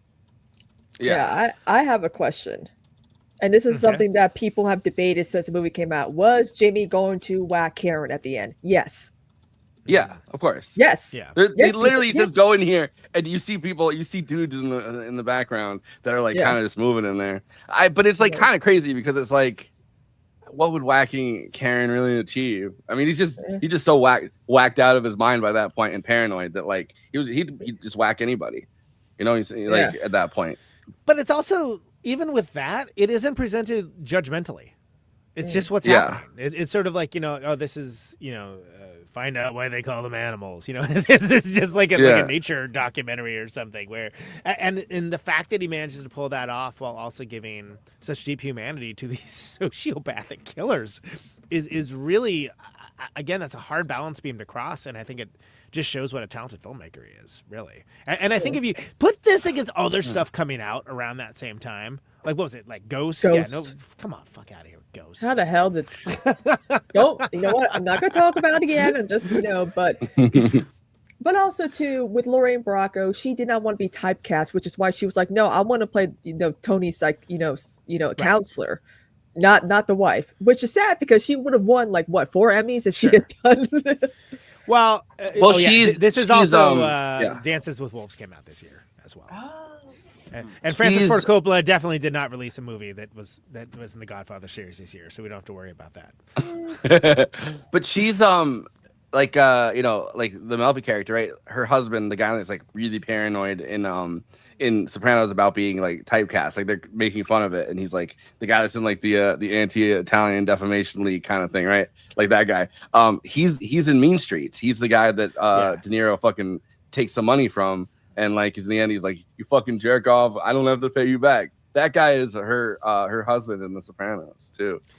But I feel like I was just saying, it's just wild that like I have nothing against Dances with Wolves, but like compare Goodfellas to Dances with Wolves. Are you kidding me? Understand. What? Okay, I gotta look. Okay, I've never seen Dances with Wolves. So it's fine. I mean, like, whatever. What am I gonna say about Dances with Wolves? It's like if you were to make a top 20 like Western, it would probably be in there. I mean, it's Kevin Costner. We have a Goodfellas vape and smoke shop. Of course you do. That's amazing. Italians love anything that like there's Goodfellas pizza, Wise Guys pizza, Goodfellas smoke shop. Like also like there's like an intersection Dick between Tracy came out this year, by the way. The movie Dick Tracy. How the hell did Goodfellas it was probably nominated for? Well, Joe Pesci won Best Actor in Supporting Role while he was doing My Cousin Vinny. Right. That's why his Oscar was so quick. His speech. I think that was that the only thing that it won? Maybe it was the only thing that it won. That would be sad. But it was such a weird year. Like it was. Conan, it was. Yeah. It was, and it got nominated for only won no Golden Globes. What the fuck? Yeah. Yeah, that's the only thing it won was just for Pesci. Yeah. Wow. Yeah, they let Dances with Wolves sweep that. and again, which led me to like just frame at the time that Dances with Wolves sucks. It doesn't. It's pretty good. It's just like it's like almost anything with Kevin Costner. It's like, yeah, it's good, but ... unless they're talking about Waterworld or something. I mean, like with Horizon, where it's like, or why JFK. Why did you just make this a TV show? This is a TV show, and it's a good one, even though it's Normie Deadwood. But you're insisting on making it a movie because you're Kevin Costner, and that's what you do. Yeah, JFK. JFK is one of my favorite movies. I feel like it's up there on that list. He's so good. He didn't direct that. He started it. I mean, that was all for. Oh yeah. Oh, I thought you meant just like no, I'm talking about because the big thing with Dances. I know with Wolves, I know he directed it. Dances with Wolves was huge, by the way. It was like, Dances with Wolves. Yeah. I mean, it did like highest movie. Yeah, in 1990, it was like $424 million, which is insane. Like that's how big that movie was. It was everywhere, and I was like, I could not have been less of the target market if they had tried, frankly. But well, you still get. I mean, I don't remember if it's like the whole, because it's so long. I don't remember if it's the whole thing, but I remember like in school, like they still do Dances with Wolves, and like Dances with Wolves, and then 2 years later, Last Summer Mohicans. Like you watch both of those in like history class or whatever when they're like, oh, we got a substitute this week. Oh no, for ours it's always Forrest Gump or The Boy in the Striped Pajamas, which I threw my shoe at my I threw my shoe at my teacher, and he was like. How dare you make us watch this movie? I remember seeing parts of Dances with Wolves, and I remember Saving Private Ryan's the big one. Saving Ryan's Private, being like, yeah, Saving Ryan's Private. My big one was Matilda. If there was a substitute, Matilda would always be on. Matilda. I mean, Matilda slaps. Yeah, that's interesting. That would be the choice, though. Yeah. All right. Yeah. Matilda. Wow. But yeah, so I was gonna say though, with the comment about runtime, the movie that I can think of the most, and maybe it's because I just rewatched it recently, but Heat. I feel like Heat kind of has the same being like like almost 3 hours, and it doesn't feel like that at all. You don't feel it in the same way, and and again, I know someone on the panel loves razzing me for how much I don't like long movies, Kristina, but my problem is that most of them don't. It isn't earned. I mean, one of my favorite movies of all time is Until the End of the World, which is like, Kristina's still watching that. It's one of the longest movies ever. But for me, it's earned. And like a Goodfellas, Heat, these are films that it works. Like you're like, wow, again, accidental cable watch. I watched it all the way through. Right? It'd be like, hey, I just turned this on. Oh wow, it's like midnight. I should probably like consider going to bed or like doing whatever it was I was going to do before I got wrapped up into this movie's world. Right? Yeah. Yeah, I feel like, and it's a weird. I guess it's it's kind of a weird thing to say, but I feel more of an appreciation watching Goodfellas this time for probably like the 20th time I've watched it, 15th time I've watched it. I've watched this movie so many times, but I feel like watching World on a Wire this year gave me more of an appreciation for the cinematography in this. Yeah, well, there's a through line through it, right? Because if you think about what, by the way, probably the first podcast to ever mention World on a Wire in conjunction with Goodfellas, and thank you. That's why you love us, isn't it? No, I mean it's all there, right? If you look back to like what he was doing in the '70s and be like, oh wow, but then he like later did this in like one of like the biggest movies, and again of the movies that remembered well from that year, it ain't Dances with Wolves. Sorry. Peace and love in my heart, and it sure as hell ain't Dick Tracy. It's like people vaguely remember Hunt for Red October and like Ghost and Home Alone, right? But like other than that, like I mean, even Total Recall is sort of like, it's only okay. I like Verhoeven a lot, but I mean, it's no. I like Total Recall, but yeah, I did too, but it's not an all timer. It's good. It's good. Yeah, I mean, I'd watch RoboCop probably, and I'd watch Starship Troopers before I'd watch Total Recall if I was given the. Watch one Verhoeven But I'm saying movie. Total Recall was like the genre picture of the day. Yeah. Right. Like it was not in the same discussion with these. And the way it's interesting how like genre films especially will age well usually, and people will discover them later on, and then like what ends up being stuff the Academy's looking for often doesn't. Green Book. Crash. What's that, Josh? Oh, I said I forgot Home Alone came out this year. Yeah, and Home Alone. Which, do the kids even know about Home Alone? It was so culturally ubiquitous. Okay, all right. Yes. Yeah, I think the kids. I think the kids know about. Of all time. No, I think the kids know about Home Alone because it's been memed to death. Like, okay. Yeah, it's a tradition. People, it's fun. Well, it's funny. Older millennials prefer like Home Alone, but like younger like millennials are like Dr. Seuss's How the Grinch Stole Christmas, the Ron Howard movie, and I'm like, what? Okay. Yeah. Edward Scissorhands. Oh, was this year? That was the first collab between Johnny Depp and Tim Burton. Tim Curry's It was this year. Oh yeah, which is not bad. I mean, I got notes. Second act is not great, but honestly, the second movie and the new one isn't that great either. Peace and love in my heart. But a lot of these movies I've honestly never heard of. Bill Cosby's Ghost Dad. 1990. Dude, Ghost Dad. Bill Cosby was a huge star, and Ghost Dad was a huge flop and not good at all. Oh shit, Gremlins 2. Gremlins 2 is one of the best sequels of all time. Hunt for Red October. Jacob's Ladder is great.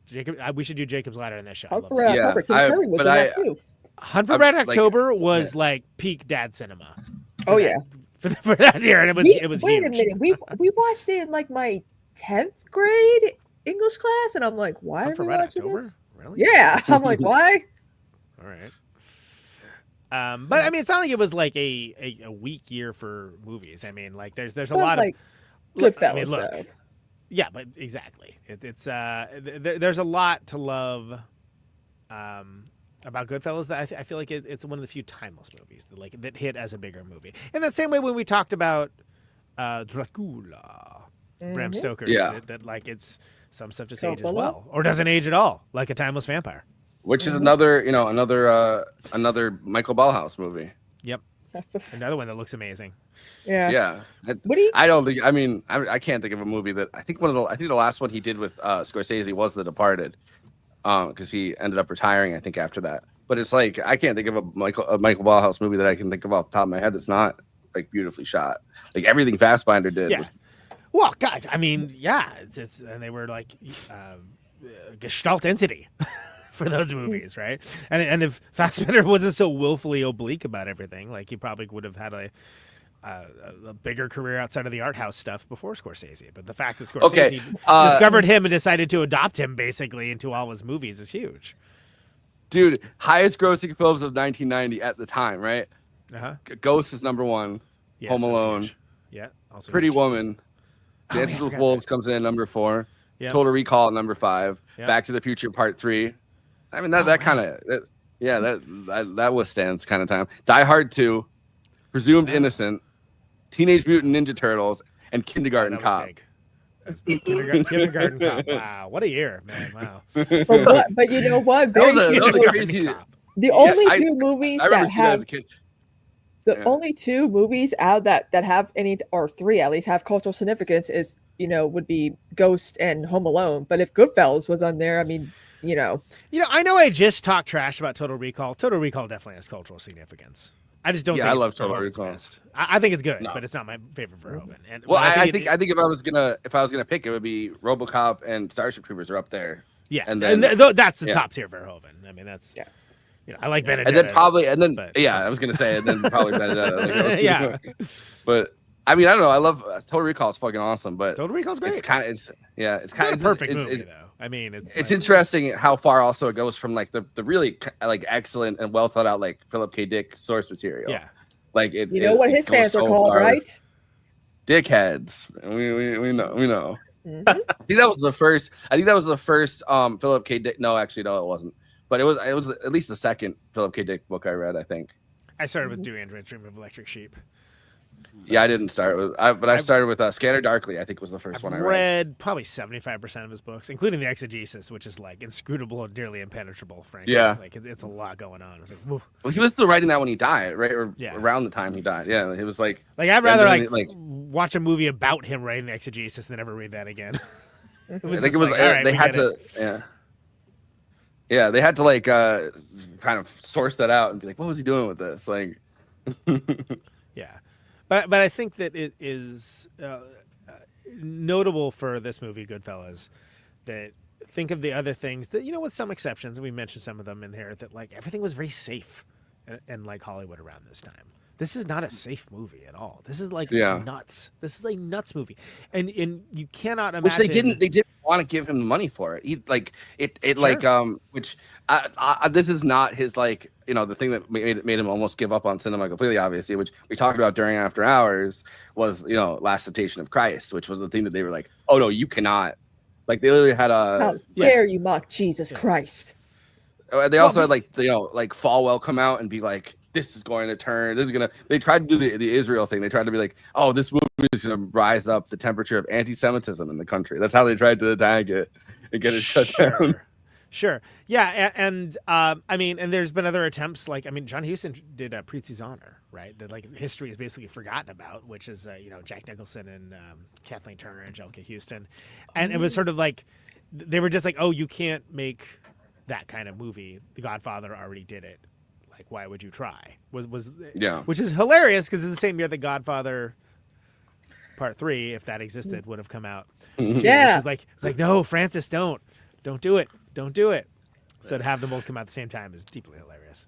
Well, Scorsese didn't want to get typecast as a director, right? Like you watch Raging Bull, the gangster guy, which I love. I mean, I love Raging Bull. Raging Bull is definitely in the top tier of. But like you watch a movie like that, or you watch. I mean, like Mean Streets, obviously, as like the bottom scumbag level of this whole entire like mafia enterprise. Like the guys that they wouldn't even think twice about whacking. Like even Henry Hill would be like, yeah. Fuck it. Like they're like Spider level guys. His most different film I think has to be The Last Temptation of Christ, because it's like, whoa, that came out of left field. But it took so long. Well, I mean, religious themes though throughout his work, right? Religion is just such an inherent part of it, and for him to like explore, the foundation of that kind of makes sense in the chronology of it. I feel like After Hours is his most left field movie because it's like 100%. This is like nothing you've ever and it's amazing. To do, it's as we've canonically established when we did that episode with Valentin. Like it is like nothing else he ever did or did after. But it is. But it's also it comes out of his. They nadir a person trying to get to a place late at night cinema.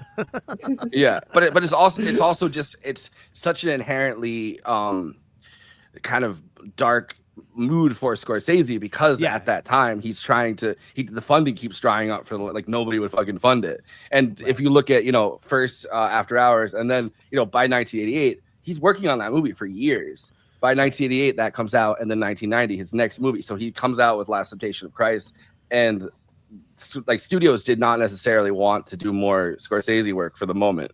It was like, dude, you just came out with Last Temptation of Christ 2 years ago. Like, I don't know if we want to front you. It ended up being $25 million, like, to do this movie. Like, that's you gotta pay. You gotta just now. Yeah, I know. But you gotta pay. You gotta think about it equivalent money, right? Yeah. You gotta pay a bigger debt. You gotta pay a big of 3% on.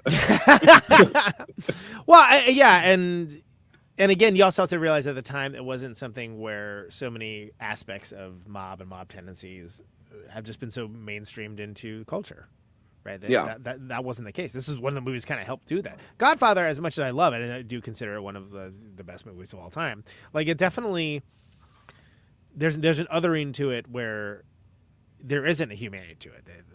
In that way, like it's austere in a way that's like showing it's an allegory. It's an allegory about this thing. It's like this is like a story about these people, and this is very much like like you get to see like who's doing the laundry and whatnot, and like and like it's very down and dirty in a way that we just hadn't seen before in gangster movies. What do you think is more referenced in pop culture, Goodfellas or Godfather? It's like interchangeable. It depends who you're talking to, right? But yeah, honestly, really probably depends. Goodfellas. Yeah, I mean, because it's sort of like, and I hate to phrase it this way, it's like Film Bro's first movie. It's like every film bro like has like Goodfellas, Fight Club, Pulp Fiction. I love all these movies, by the way. But like, the question is whether you dig deeper and go dig other stuff, because all those are great movies. But like, or whether you just base your whole personality on that, and that's the end of it. Yeah. Oh boy. So for me, anyway, I don't know. Maybe the kids are more into Godfather. I don't know. It works for. I think people were saying that Godfather is kind of becoming what. Goodfellas is kind of becoming what Godfather was, and like the distance of time with Gen Z and everything like that. Like it's so far removed, and that it's like it's just a movie that not a lot of kids are probably ever going to see, or it's some old film or everything. Which is interesting because having just come off tour. Which we'll talk about in the after party, by the way, which we are doing an after party tonight. Josh, you're more than welcome to hang out. I find that younger bands and younger show-going, I'm not going to call them kids because they're adults, but they very unironically are into quote-unquote grunge music, which when that was out, like it was like, ugh, everyone would recoil in like disgust at the usage of the word grunge, which was a marketing term came up by people that had nothing to do with the music. But people were like, oh yeah, we're a grunge band. I'm like, what? It's the year 2025. Like, what do you mean? We're a doo-wop group. What? But they're treating Nirvana like like to them, it's like a classic rock band. That happened in another generation. So like it kind of makes. I know it's how do you think I feel? It's weird hearing like Backstreet Boys and Britney Spears on like classic music. I'm like, what? This stuff's like 25 years old. So the whole thing about like Soundgarden and like Pearl Jam and Nirvana being like in that same way of. When I was growing up, like what Led Zeppelin would have been, or like the Beatles, like okay, that makes sense, right?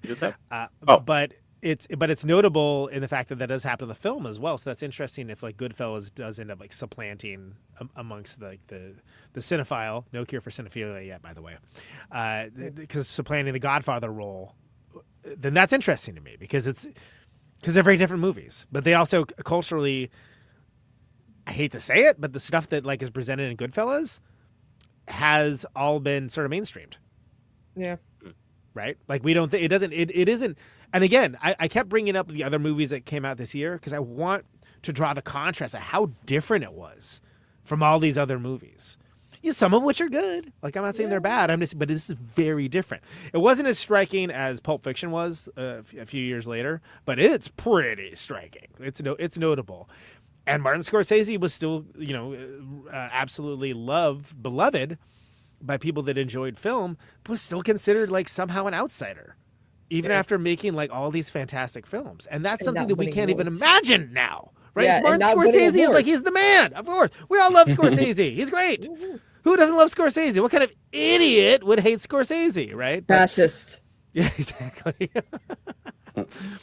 But I think that, it's just notable to me, and I like to establish context when we do those shows for the same reason, Josh, that you mentioned that, like, I'm curious as how certain things are perceived and what kind of gets over for newer folks getting into film and what doesn't with modern context versus the context of when this came out in 1990, where even I was a young man.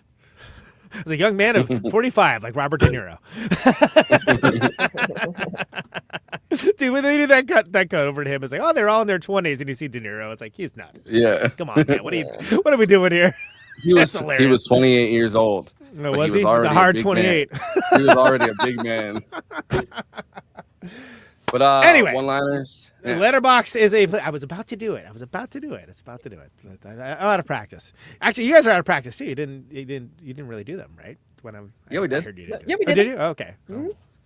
Who said we didn't do them? We got to keep the Someone's tradition talking going, shit to me. Conan. Okay, great. I'm fully endorse it. Do them without me. It's fine.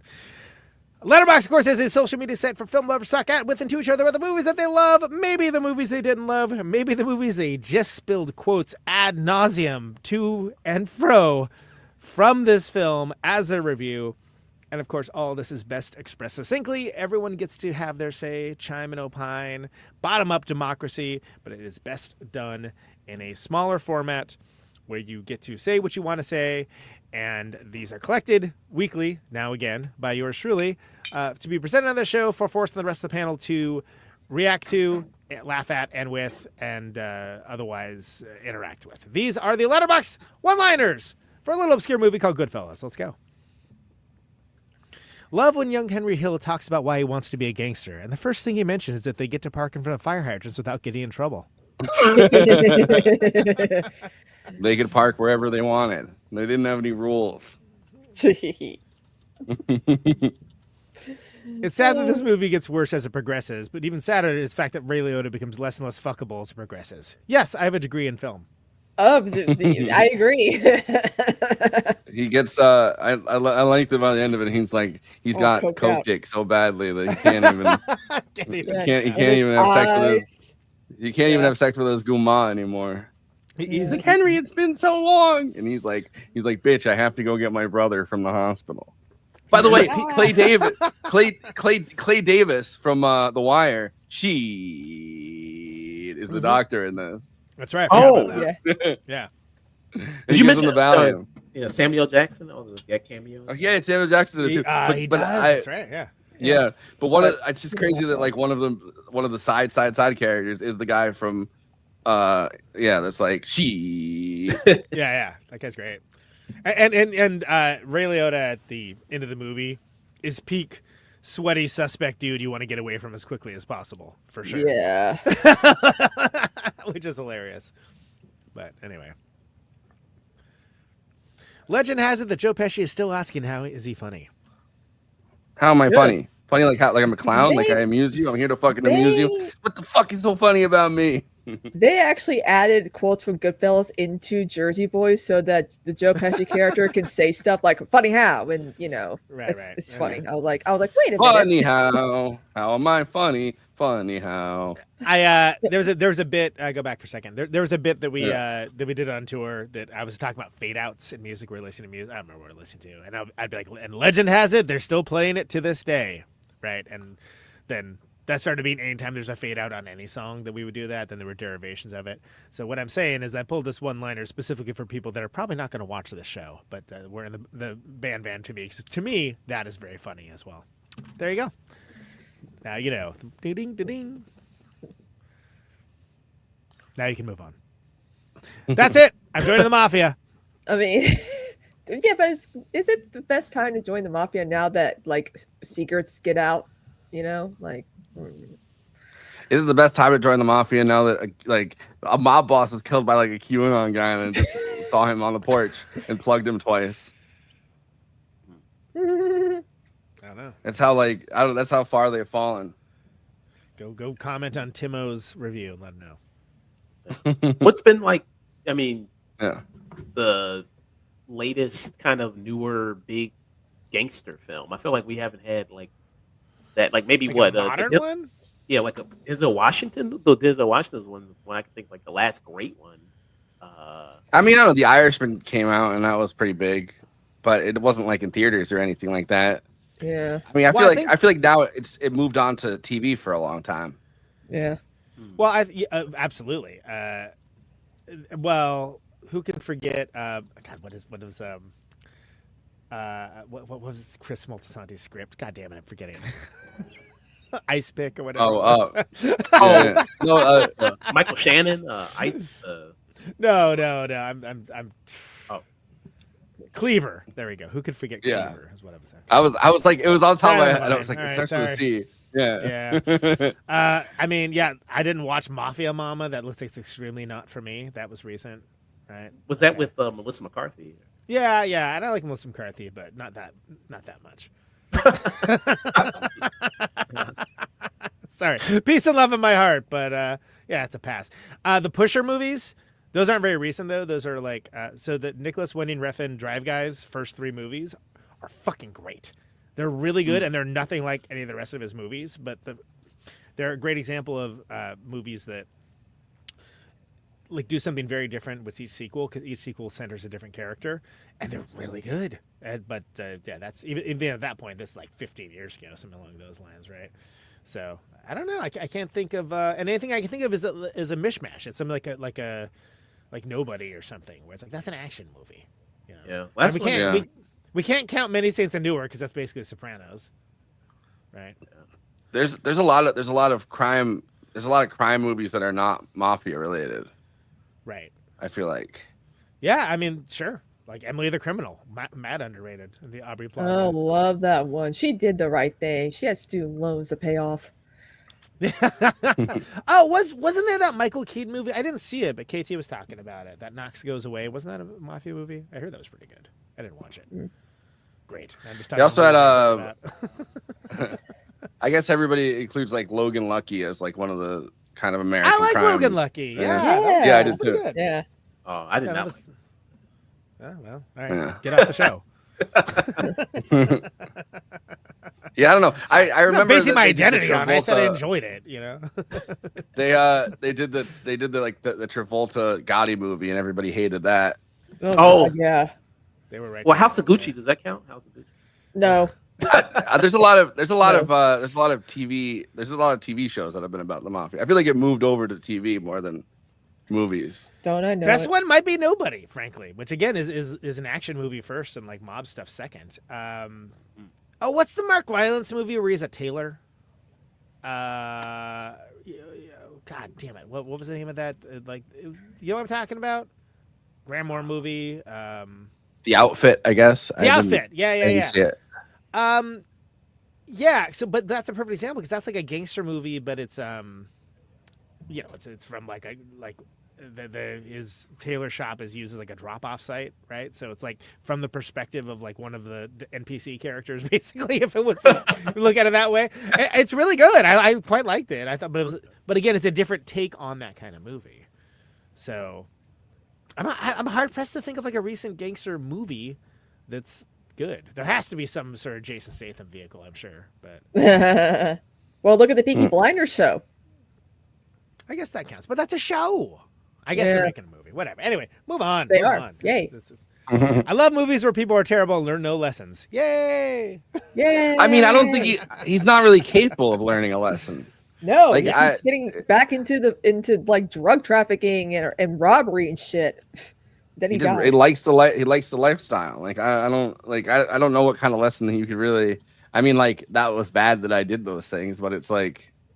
Then it's this problem. It's like an addiction. You're sitting there and you're bored, and then you're sitting there and you're like, well, what else am I gonna do now? And it's like this boredom that I don't know how you like cure that for people if you're just gonna put them into witness protection.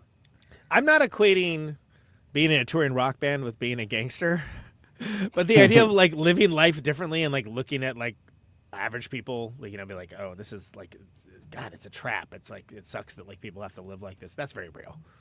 And that is, and again, I'm not saying that like we're high rolling. We're not at all. Believe me, we're not. But it is. We're not 9 to 5 guys. But you see that all the time with stars, like, you know, people that are famous for something, and life gets more and more challenging, and they become more and more kind of desperate about stuff, and like you see it online all the time. People are so desperate for that fame because it's like. It's hard just to go back to being nobody. Nobody wants to be nobody. Nobody wants to except be for Bob lonely. Odenkirk, which is great. I love that movie, by the way. But have you seen that one, Forrest? I just did a John Wick deep dive for. I didn't end up seeing it. I remember seeing the trailers coming out, and I remember seeing like previews for it and everything. Like, you know what? Like you saw scenes, and I was like, I'm gonna see this, and then I didn't. It's very whatever good. reason. It is not a John Wick ripoff, as so many of them are. Like, there's I keep wanting to say Pinhead Gunpowder, but that's a Green Day side project. It's Gunpowder Milkshake, where it has Karen Gillan and the hot Game of Thrones mean queen. Isn't chick. Michelle Yeoh in that too? Yes, Michelle. Yeah, I think so. Gunpowder, and like I was like, I am so primed and ready to like this, and it just was not. I was like, no, not good. Disappointing. Yeah. It was very disappointing. I was very sad. I wanted to Lena Headey. So I was trying to think of Karen Gillan, Lena Headey, Michelle Yeoh, Angela Bassett. I was like, this cast rules. Paul Giamatti's in this. Bleh. No. Nope. So anyway, yeah, nobody's a good movie. If Mafia Men bad, why sexy? Mhm. I would say. I mean, that Henry Hill could have written that. What's up, Josh? Oh, I was gonna say, one thing I think Casino really has over Goodfellas is the costuming. I think the costuming is really amazing in Casino. I agree. Yeah. Mhm. I agree. Yeah, why sexy, huh? Why? Also, really, it's not even Italian. He was adopted. Yeah. Mm-hmm. Mafia Man bad, why sexy? Yeah, you really got to say it like that, I think. I think that watching this enough times will make the viewer fluent in Italian American. Hey, what's That's that like supposed to mean? You make it through the entirety of The Sopranos, and you're like, oof, madon. Like, oh, I just gotta. I'll be back. I just gotta go hang out with my guma. It's funny because a lot of people say that I don't really have a Southern accent unless I'm drunk. I'm assuming, and my mom's like, "You've lived here your whole life," and I'm like, "Well, I grew up watching old Hollywood films with a transatlantic accent, and then I watched a lot of gangster movies, so I don't know what happened, but I think watching all those movies." Yeah, see? I can't even do a Southern accent. Like, I'm from the deepest part of the South, see? It's like 5 syllables when I say it. I'm from the South. I'm originally from New Jersey. So I it's hope you like kinda chicken weird. and waffles, see? Let's get some grits on that, all right? There's nothing. Y'all I come don't back like now, you're Southern here, food. see? I can't even do a Southern accent. It's pathetic. Y'all come back here now, you see? This food could have convinced me to join the mob also. Oh, the scenes with the dinners. Oh my God. I love even like the prison food when they're like, oh yeah, that's trick such a where you great just scene slice where they're all garlic. just You freaking just cooking. slice the garlic so thin. It's like, Oh. oh man, I wouldn't mind going to prison. Yeah. Sounds delicious. For wise guys. Yeah, You're just selling drugs out in the open in prison. And just paying off the guards and stuff. That actually underplays how insane the prison part of at least the Wise Guy in the book was, because there's this entire part of it called the farm where it's outsourced to like this place where you can literally you work on a farm as like a person. You can literally just kind of stroll off the property and stroll back in as needed.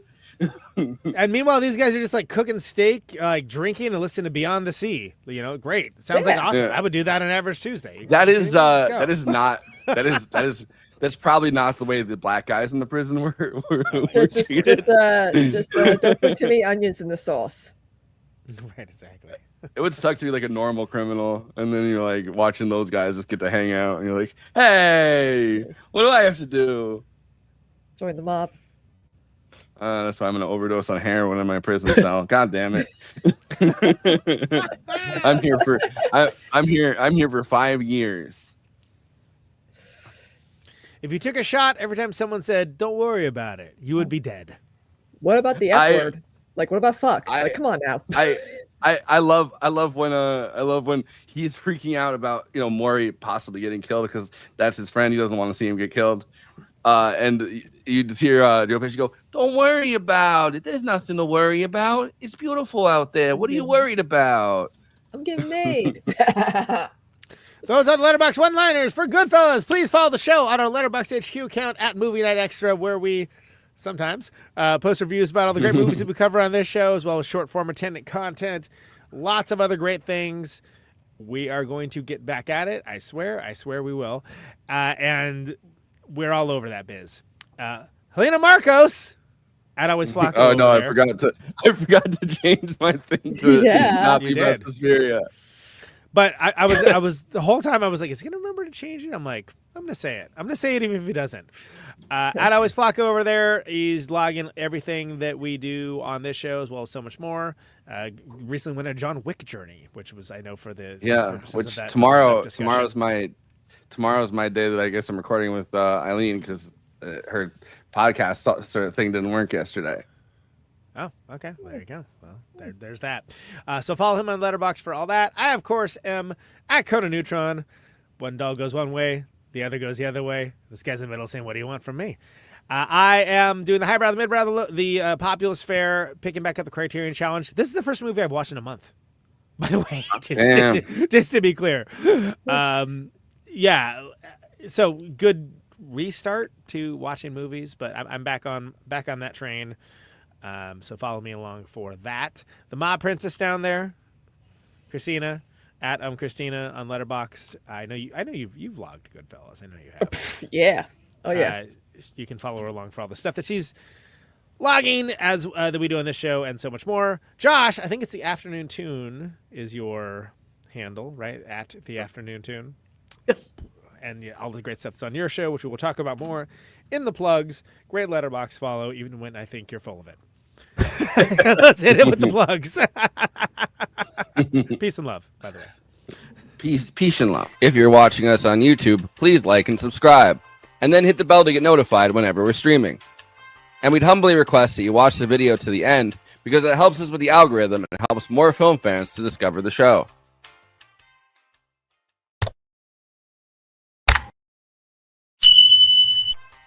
We're also monetized. If you want to get your chat questions definitely read on stream, you can always send us a super chat, which will help us keep the show going. Every cent helps. If you're watching on Twitch, you can gift us a free sub on Amazon Prime with your Prime membership, but getting subs on Twitch is always appreciated, and it helps to follow us on there as well. We also have an audio feed, which is available wherever you download podcasts, if you prefer to listen to podcasts rather than watch the stream. That's updated usually the same day we stream, but watching on YouTube and Twitch is the best way to get the show first, live as it happens. If you want to support us with a monthly donation and get access to all of our after parties forever, which go patron only after we do them, you can become a patron at patreon.com/movie night extra. Link is in the description for that. It really helps us keep the show going since we do have some expenses to make this happen.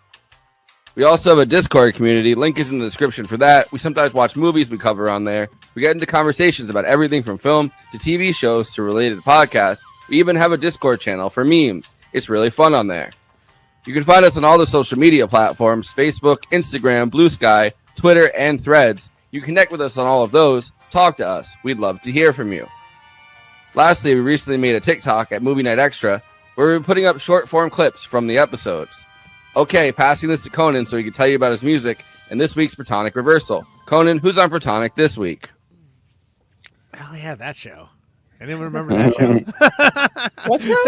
I tell you who doesn't remember is all the patrons that I lost in the last 6 weeks. Jesus Christ. Very much a what have you done for me lately kind of situation. So that said, new Protonic coming up. David J. of Love and Rockets and Bauhaus. So that should be a really good one. I also have Steve Von Till of Neurosis coming up.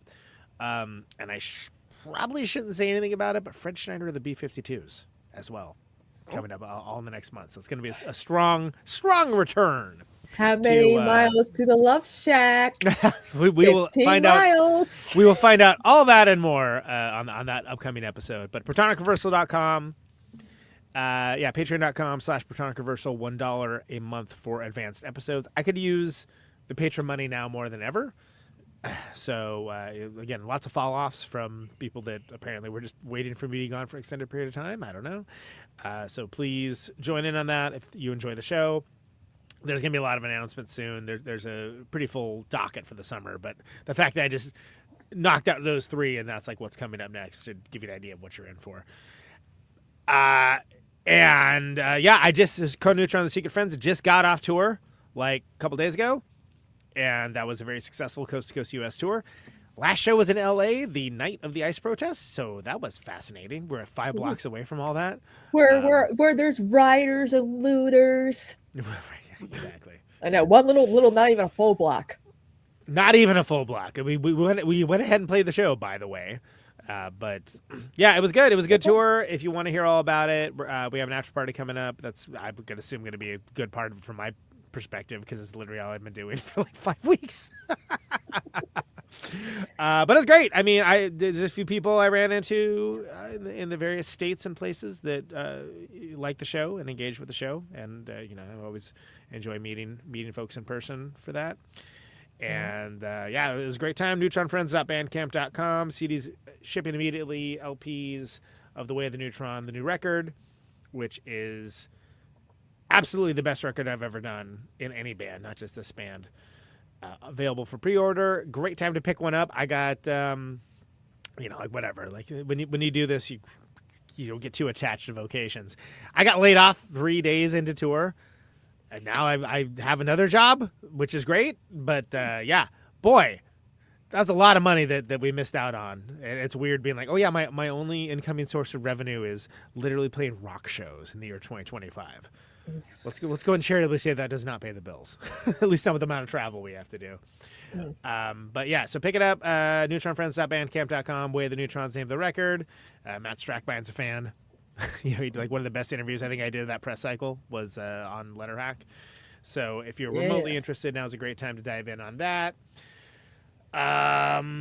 Let's see what else. Caterwaul was great. Nothing more to say there. See you next year as far as that goes. I've got some. We're playing Green Bay UFO Fest, which is a festival in Green Bay, Wisconsin in July. There's going to be a few other shows around that. I actually have more dates to announce for the fall, but not yet. Not yet. So stay tuned for that. I'm pretty much just going to be learning how to be a regular human again. Get back to everyone's first passion, which is doom scrolling. And, of course, getting back to this lovely show and all the great, exciting stuff that we're going to be covering, as well as getting back at it with Protonic, including the announcement of a super secret, double secret project that I've been working on for quite a long time. So all that's coming up in the next few weeks. And yeah, I got to fix the air conditioning in the van. It went out like the last week. It got really hot and the air conditioning went out. Don't recommend it. Don't recommend it. But yeah, hear about all this and more in the after party. I'll regale you with tales of tour, as well as what everyone else has been up to. I mean, I miss you guys. Not Forrest. He's not here. Josh, I missed you, but Kristina, of course, I missed you, my dear Kristina. My mom. You miss me the most. Of course, always. And I think that's probably it, right? I'm not used to being on there anymore. Sorry, I lost it. Kristina, what do you got going on? So, of course, I'm streaming on the Twitch, but I just recently joined a leftist media collective called This Space TV. And which is started by Letterhack, right? Yep, started by Letterhack. Ben Dixon. It's a good. We have Matt Bender on. Basically most of the leftist mafia. We got quite a few Canadians on who are leftists. Anyone can join. I know what you mean, but the fact that you characterize it as that is deeply hilarious to me. We got some Canadians over here too. Yeah, God, we got to appeal to everyone. Drinking some Molson. Yeah, anyone can Molson, join. Everybody. Anyone can join, including this podcast. Yep. Future reference, future, whatever. Don't look at me. I was playing rock shows. I was like, why are we not part of this? What's going on? What are we doing? Yeah, well, and I have a show in there called Kristina's Corner. 5 to 6 p.m. Eastern on Tuesdays. And it's been a lot of fun. We getting a lot of subscribers. We're getting a lot of views from our live streams and all the shorts we've been posting. Oh my God. And you know what's so great about this? It's like learning how the fact that it's on YouTube. It's a YouTube thing. Okay. Yeah. I'm going to copy. I've been in as much of a bubble as you can be in. Like I know it exists. I don't know what it is. I know where I find it. We just launched this past week. Other than that, I'm doing great. Yeah. And we're adding more people. Like a lot of people I've been asking, they're like, oh, I'm too shy. I don't think I'm good enough. I'm like, you could be a part of this, big or small. It don't matter. We are all in this together. This is where radio, like Air America, failed. They didn't go to streaming. They didn't go to YouTube. I'm dropping the link. Don't worry. He's working on it, Stevie. Hold off. Jeez. Everybody wants something. Yeah. I think we got like 600 subscribers now. It's pretty good. Cool. Great. Yeah, I'm excited because I'm adding more people on. I get to have my own show, and what I also like is the fact that I don't really have to do a whole lot. Like we actually have like legit producers. Sounds fantastic. Yeah, it is. It is like it is like we're gonna try to make this. I'm just too cheap to hire one. Yeah, we make this we're gonna make this like a 24/7 thing. So we're probably gonna have like Monday and run like 24/7. We have syndicated broadcast to fill in spots. If it's okay if you're not feeling well. Dude, I was doing this stuff like years ago. Nobody fucking asked me about any of this shit. I was like, really? Thanks, but I get it. It's not a music thing. Whatever. Yeah, but it's exciting. Bro. I know how to do a show. I know it. I've guest hosted This Is Revolution multiple times, and it's great. If you want to do like producing, like again, they're looking for more. Fuck that! I'm an on-air talent. Yeah. How dare you produce? Yeah. Fuck out of here. Well, Forrest could. I mean, we're gonna get Movie Night Extravaganza on the space. We are a leftist movie podcast, so it makes sense. And great. Well, so what it says it's mostly political content. It says everything, nothing. What is it? It's a little bit of everything. You could talk politics. You could talk about whatever you want. As long as it's like from like a kind of like a left leaning perspective. We try to be honest and true about what we do and who we are. Mm-hmm. So it's it's honest media. Finally, because it's just crazy how the mainstream media is just pushing a narrative that isn't even true. About a lot of different things. Yeah, nothing new there, but it's still frustrating. It's nice to see somebody doing something about that. So Very good. Very good. Josh, tell us what's going on with Afternoon Tune. Yes, the Afternoon Tune. The Afternoon Tune, you can follow us everywhere. Twitter, Facebook, Instagram, TikTok, Threads, Blue Sky, all the Afternoon Tune. Just type that in. You'll be able to find us. Twitch.tv/Afternoon Tune. Usually streaming every Friday, Saturday, Sunday, Monday, sometimes Wednesday there. This Friday, I'm doing a stream in a few minutes there. I'm going to be reviewing How to Train Your Dragon, the remake, live-action remake there from DreamWorks, and I'm going to be doing a review for the new Celine Song film, Materialist. Is that out yet? I didn't realize that. It's out. I've missed so much. I didn't know it was out either. Yeah, so that's out. So do a review for that. No stream. Well, actually, maybe a stream plan for Saturday. I was going to do a retro review for How to Train Your Dragon, the animated film from 2010. Sunday, hopefully, Kristina can join me. Hopefully, reviewing Tangerine Sunday there for Pride Month.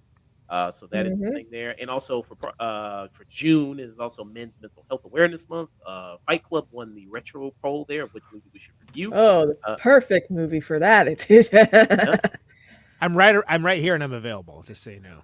Okay. And I'm a big Palahniuk fan. I've read all the books. Oh, nice. Okay, so I'd love to have you on there because that's what we need is more white dudes and a Fight Club discussion. Yeah. Although I'm like a red dude right now. Hey, whatever. But that would be great. Sorry, I wasn't trying to shame you into booking me. I don't need. It's great to have people on. I've collected all. Oh, it's great to have people on. Yeah, not me, but everyone else is great. Yeah, it's good. I've collected all. Afternoon Tune's a great show. It's cool. Forrest, except for I haven't had Forrest on yet. I've had I gotta come on. I would kind of have been slacking on coming on anyone's show. It's like I suddenly am trying to figure out going on everybody's show because it's like for the longest time it was just like, oh, I'll go on soon, and then it just never happened. Ever since I remembered, I always want to be a podcast guest. As far back as I can remember, I always wanted to be a podcast guest. It took me so long to try to get the nasal voice down for the Ray Liotta thing. It was like as far back as I can remember. Did you ever see Ray Liotta on Andy Cohen? That's pretty funny. I like that interview a lot. Oh yeah, when he calls Clint Eastwood overrated, I don't give a shit, which is true. Clint Eastwood's kind of overrated. They had him on. They had him on. I don't think that's true. I don't think anyone ever thinks about Clint Eastwood these days. He's a great director. Like, it's just that, like, he's a good director. Politics? No, but his movies are good. Dude. As far back as I can remember, I always wanted to be a director. Nobody ever thinks about Clint Eastwood. Clint Eastwood's 100,000 years old. He's older than I am. I think he just like, I think Ray Liotta started. What? Nobody? I thought that was great. By the way, that kills in the tour van.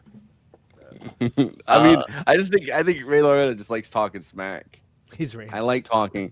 I like talking smack. There was this iconic interview he did with Desus and Mero when they had their Vice show or whatever, and they just kept asking him like, "Why weren't you in this movie? Why weren't you in this movie?" And he's like, "I would have been if they had asked me."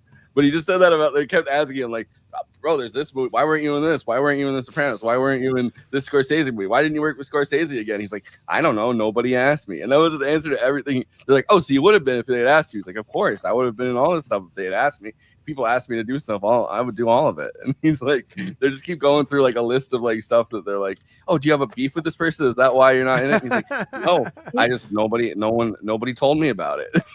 That was such a great show, and I wish it was still in the air. Yeah. It's really great. Anyway, Josh, what else is going on? Yes, Monday. I'm doing a stream there. Gonna do Andor season 2, do a review for that. Oh. And yeah. So. I did finish up Andor. It's the one thing I did. I watched. So good. Yeah, we're gonna do Rogue One. Can we announce this yet? We don't have a scheduled date for it. All right, we're gonna do Rogue One later this summer with a cool guest. I'm very but she thought. I mean, if she ever responds to a message, put me on it. I'll sort it right out. Actually, I probably gotta head out now. But thank you all so much. Why don't you just hit us with those final thoughts then? Let's hear some fucking final thoughts. Because that's the next thing that's supposed to happen. So. Okay. Awesome. Yeah, I absolutely love this. I mean, this is a classic Scorsese film there, Goodfellas. Great entry film, as Conan mentioned there, for all film bros, cinephiles there. I think you got to change that name, I think. But it does sound suspect, doesn't it? Yeah. Sin enthusiasts. To be fair, I didn't coin it. But... Yeah. Enthusiasts. That sounds like an affliction too. Everything sounds like something that happens to you. It's like, no, it should be something that anyway, whatever. Yeah. But yeah, this is peak Scorsese, as I said. Definitely has its place, one of the greatest films of all time. Deserves to be in the National Film Registry. So, absolutely. So yeah, I think it is. I think it is in the National Film Registry. Yes, it is. Yeah, it's in my National Film Registry. Which I don't know how many films that is for Scorsese to have in the National. Is it 4? Does he have 4? I think it's most of her. I think it's most of Scorsese's films are in the National Film Registry at this point. Yeah. Goodfellas, Taxi Driver's in there, and Air Bud. Weird. Apparently, Scorsese was one of the main people pushing for the National Film Registry. Of course. That doesn't surprise me because he is that whole international film project where like as far back as I can remember, I always wanted an international film industry. He's bringing stuff like The Housemaid and stuff like into American audiences, stuff like that. He does a lot of good work for that. So awesome, Josh. Thanks for coming on the show, man. Appreciate it. Yeah, it's always a pleasure to be on. Thank you, guys. Take care. Have a good one. All right, take care. But continuing around, Kristina, final thoughts. There's a reason why this movie is my second favorite movie of all time. Mm-hmm. The writing, the characterizations, the pacing, the editing, everything about this film is like the perfect mob film. The perfect, it's just, there's not enough words for me to describe how amazing this film is. And it's had a lasting legacy. It's referenced, it's memed a lot, but in a very sincere and very endearing, in an earnest way. I can't imagine a remake. I can't imagine anything better than Goodfellas. I can't imagine it. I just can't. It's been tried, but nothing compares to the OG. They tried to make Great Fellows, but it fell flat. No, wait, Ray, remember Animaniacs, the Goodfellas? Yeah. Oh shit, I haven't thought about that since I watched Animaniacs as a kid. Yeah. Nice tribute. And one guy as far back as I can remember, I always wanted to be an Animaniac. Remake with Jason Statham in the Ray Liotta role. Oh, ruin a movie with one miscasting. He's like, I got fucking Irish blood. That's why I'm not allowed to join the mafia. But Conan, I can't. I don't have the energy to do that right now. Yeah. I can't with the Statham. That's how you know I'm out of practice, right? Yeah, Goodfellas. So first of all, great movie to do as my first one back because it's an all timer for me. fantastic. I think it's very hard hitting, stylish. As I mentioned, endlessly imitated but never quite equaled. It is not cool guys doing cool guy stuff, but I think the character work really does excel. It's a great ensemble. It really makes you care about these sociopaths and miscreants. And again, we mentioned it in the text of the show, not just one of the best gangster movies ever made, but one of the best crime movies ever. It's endlessly quotable. Some really great cinematography. We didn't even really talk about the usage of music. Like, that's like Scorsese's whole thing. Good the for music. all the time. It's Pat. luscious. It's luscious, like R&B, and it's like so much. Freaking Harry Nilsson, one of the best Harry Nilsson placements ever. Can we talk about My Way? Yeah. Was Sid Vicious in this? Amazing. Yeah. Totally did fantastic. it my way. You mean Sid? What did Freddie Mercury call him? Like Sid Ferocious or something like that? But yeah, just for the Harry Nilsson placement alone, Jump in the Fire, and this is amazing, and perfect for that like coked out fucking scene. Yeah. Most movies cannot pull off narration as a construct, but I think this one does it elegantly in a way that only adds to an already rich tapestry of compartmentalization and justification, and it shows the personal life of criminals in a way that we now consider commonplace. So you get ruthless criminality with top-tier characterization. Great. As I mentioned, fast-moving despite the really long runtime, and it makes so many movies that came out around this time seem completely dull. And it's a cinema classic for a very good reason. I've seen this countless times. I'll see it countless times more, and it's a pleasure to talk about it. Hell yeah. Well, we're gonna do a after party. So we'll hear all Conan's torrent stories. So join us for that in in a few minutes. We'll probably be up and running in like 10 minutes. So just don't worry about it. And now it's all over.